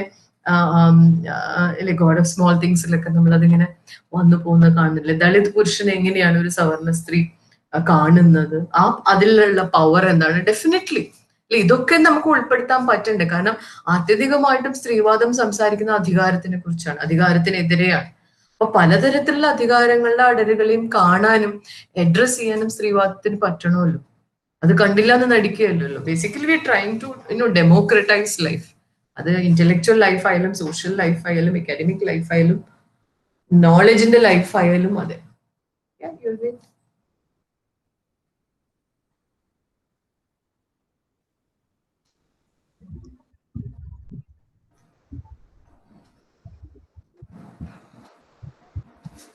കൂടുതൽ ചോദ്യങ്ങൾ കാണുന്നില്ല. പരിപാടി അവസാനിപ്പിക്കാറായി തോന്നുന്നു. KCHR വേണ്ടി പ്രഭാഷണം നടത്തിയ ഷീബ ടീച്ചർക്ക് പ്രത്യേകം നന്ദി അറിയിക്കുന്നു. അതോടൊപ്പം നമ്മുടെ അടുത്ത പ്രഭാഷണം തീരുമാനിച്ചിരിക്കുന്നത് ഏപ്രിൽ 7-നാണ്. പ്രൊഫസർ രാഘവാര്യർ സാറാണ് പ്രഭാഷണം നടത്തുന്നത്. കേരളത്തിലെ പ്രാചീന ലിപികൾ എന്നതായിരിക്കും വിഷയം. ഏവർക്കും സ്വാഗതം. Thank you. Thank you so much. Thank you so much, Shiba. Thank you so much, Michael. Bye. Thank you. Hi, Arunima. Hi.